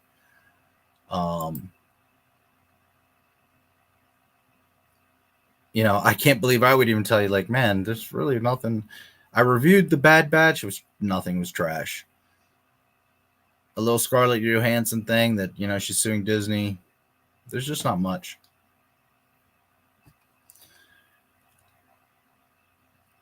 I can tell she's sad when she watches helplessly as the droids march through Theed. Well, I can see it really bad. You pay attention to fundamentals, he said. When he watches it, he means out with his friends. I'm wondering if it took 20 years to fully understand. Awesome stream. Well, I wouldn't say it was awesome, but thank you. Glad I got to see some of it live, at least. Yeah, it's always good to see you, bro. Thank you again, all of you. It's really good to see you, Red. Dead girls, if you're out there, I miss you. I love you. I hope you're okay. I hope everything's great. I'm always here. If you need anything, please let me know you're okay. That's all I need to know. Where are you guys? You are missed by everyone on Not My Star Wars. You disappeared for 2-3 months. Do your lives. I don't know what you're going through or whatever. You're still channel members, so I can't imagine you hate me. You still supported me. You always told me how much you love this channel. So it makes me wonder, makes me worry that something's wrong. Please deny. Find one of us. Talk to us. Leave me an email. NotMyStarWars1977@gmail. Leave a comment. Where are you? Are you okay? That's all I want to know. As for the rest of you punks, the movie has no main character. Who has more screen time than anyone in the movie? I mean, James, sometimes. I mean, now everybody's gonna come over and invite. Damn it. I might stream tomorrow, but if I don't, it's because I'm editing my fan trailer or something else. Have a good night. Have a great night. Dead girls, I need you. Okay. I'm gonna wrap up. I need to unplug from this. I will open up the cantina and YouNow in just a few minutes. We have a great time over there. There's games. We talk smack. There's all kinds of personalities that come through, and we have a lot of fun. While we can always talk Star Wars or anything over there, know that it's more of just a hangout. And while I'm no different here, there, at the grocery store, I'm the same always. You will see a little bit of not a different side, but a looser side. I don't know how to explain it. But here, I always try to keep it as focused as I can. There, we're just hanging out and talking smack. So, anyways, YouNow is a lot of fun. It's something different. You get to meet people. It's not like YouTube where you see creators and you're like, oh, that's such and such. Look, that's Ryan Kennel. No, like you actually hang out and you talk with everybody and you get to know people and you interact and you network, and it's amazing. And it's also amazing that as a broadcaster, you make money, but you as a watcher can also make money just for supporting. So, and it's also a great place to stream and have a different community. I recommend it to everybody. I hope that you will check it out, not just for me, but also because there's over 50 million people on there. There's tons of channels with different stuff. And you know me, I love Star Wars. My channel's Star Wars, but I do like other things. I do sometimes want to talk about other things. I don't want to talk about Star Wars all the time.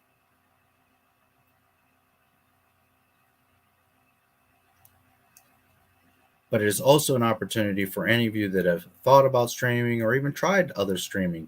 It's very different from YouTube. You can get integrated, you can learn, you can do a lot of things very quickly. Hola, Nana. Hola, Laurita. You can do a lot of, it's a different environment. It's something that you can get integrated in and meet people, as opposed to here, you're just putting a video out into a place and just hoping somebody watches it. There, it's all live, and there's interaction, and you can meet some amazing people. So anyways, I gain nothing by you coming over there other than you helping grow the community. There's not an affiliate link. There's not a percentage I get. I'm just telling you it's a great place. You can earn money as a viewer and or as a broadcaster, which I do both. So I'm doubling. And it's a great opportunity to do things on a different platform, whether it be hanging out and smoking blunts or drawing or building Legos or singing, playing the guitar, talking. There's a guy that gives English lessons. I mean, it's just really anything that you want to do. Whereas here you have to build up a whole channel around, you know, playing the guitar, and it's a whole thing. There you can just get on and play the guitar for people, and they love it. And they support you, and they hang out with you, and they even help you make money for doing it. You instantly, hola nana, you instantly see your progress. It's not like YouTube where you're just here spinning your wheels and you don't know what's happening. Is your video even being seen and all this stuff? No, there you go. And every broadcast you see or you do, you see your project, your process. Your levels go up. You're gaining achievements. You're doing all kinds of stuff that keeps it interesting. And the point I'm trying to make is you can physically see your progress, whether it be through badges, money, likes, fans. You know, you can physically and literally see the progress every day. Whereas on YouTube, you're always in the air. You don't know what video is going to do what, if they're going to do anything. You could spend years and not do anything. I mean, it's just, and don't misunderstand. YouTube is great. YouTube is a massive opportunity. Take advantage of it. But it's different. Here, you guys are looking at me like you're watching a TV. Over there, it's like we're in the same room just hanging out. So, anyways, I hope you guys will check it out. I'm there every day. The Not My Star Wars Cantina is there every day. There's games. There's girls. There's smack talk. And there's a lot of fun. Sometimes I'm in there just laughing so hard my ribs are hurting. And you guys know me. I have a great sense of humor. But it's hard to laugh with the shit that Disney's making. So, the links are in the description. You can also go over there and just search for Not My Star Wars. You will find me very easily. Everyone knows me. You're not going to have any problem finding me. That's open every day. It's also a safe space. I know a lot of you are younger viewers. I know a lot of you are lost or sad or confused or don't have anyone. Over there you do. You have a place where you can just chill out. And you don't have to talk about Star Wars. You certainly can, but you don't have to. So, I'll end here. I love you guys so much. Stay tuned. Stuff is coming. Remember that this next month is going to be a little shaky, a little bit in the air. I will figure it out. We will keep rocking. And while there's not daily stuff or all the time good stuff, I do have some really cool big projects in the works. So that too. There's some really cool stuff coming that while Disney can't provide anything, Not My Star Wars is certainly going to bring you real Star Wars. So be good. I'm not going anywhere. And I will see you very soon. You guys are awesome. Red Letter Media, Dune, Republic. Okay. Let me know if you need anything. I'm always here. I might stream tomorrow, but I don't know because of editing a fan trailer or something else. Have a great night. Take care, MJ. Thank you so much for coming.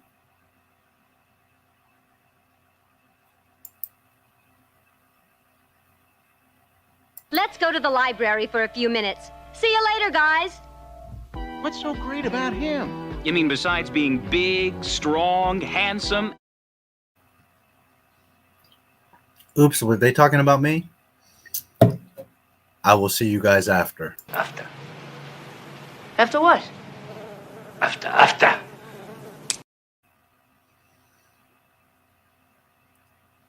If you want Star Wars, there's only one solution. Wipe them out. All of them.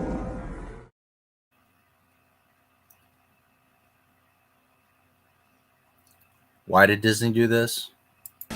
Why? Because fuck them, that's why. And never forget. Please like the video if you liked it. If you didn't like it, keep your comments to yourself. Fucking Brie. Fucking Brie.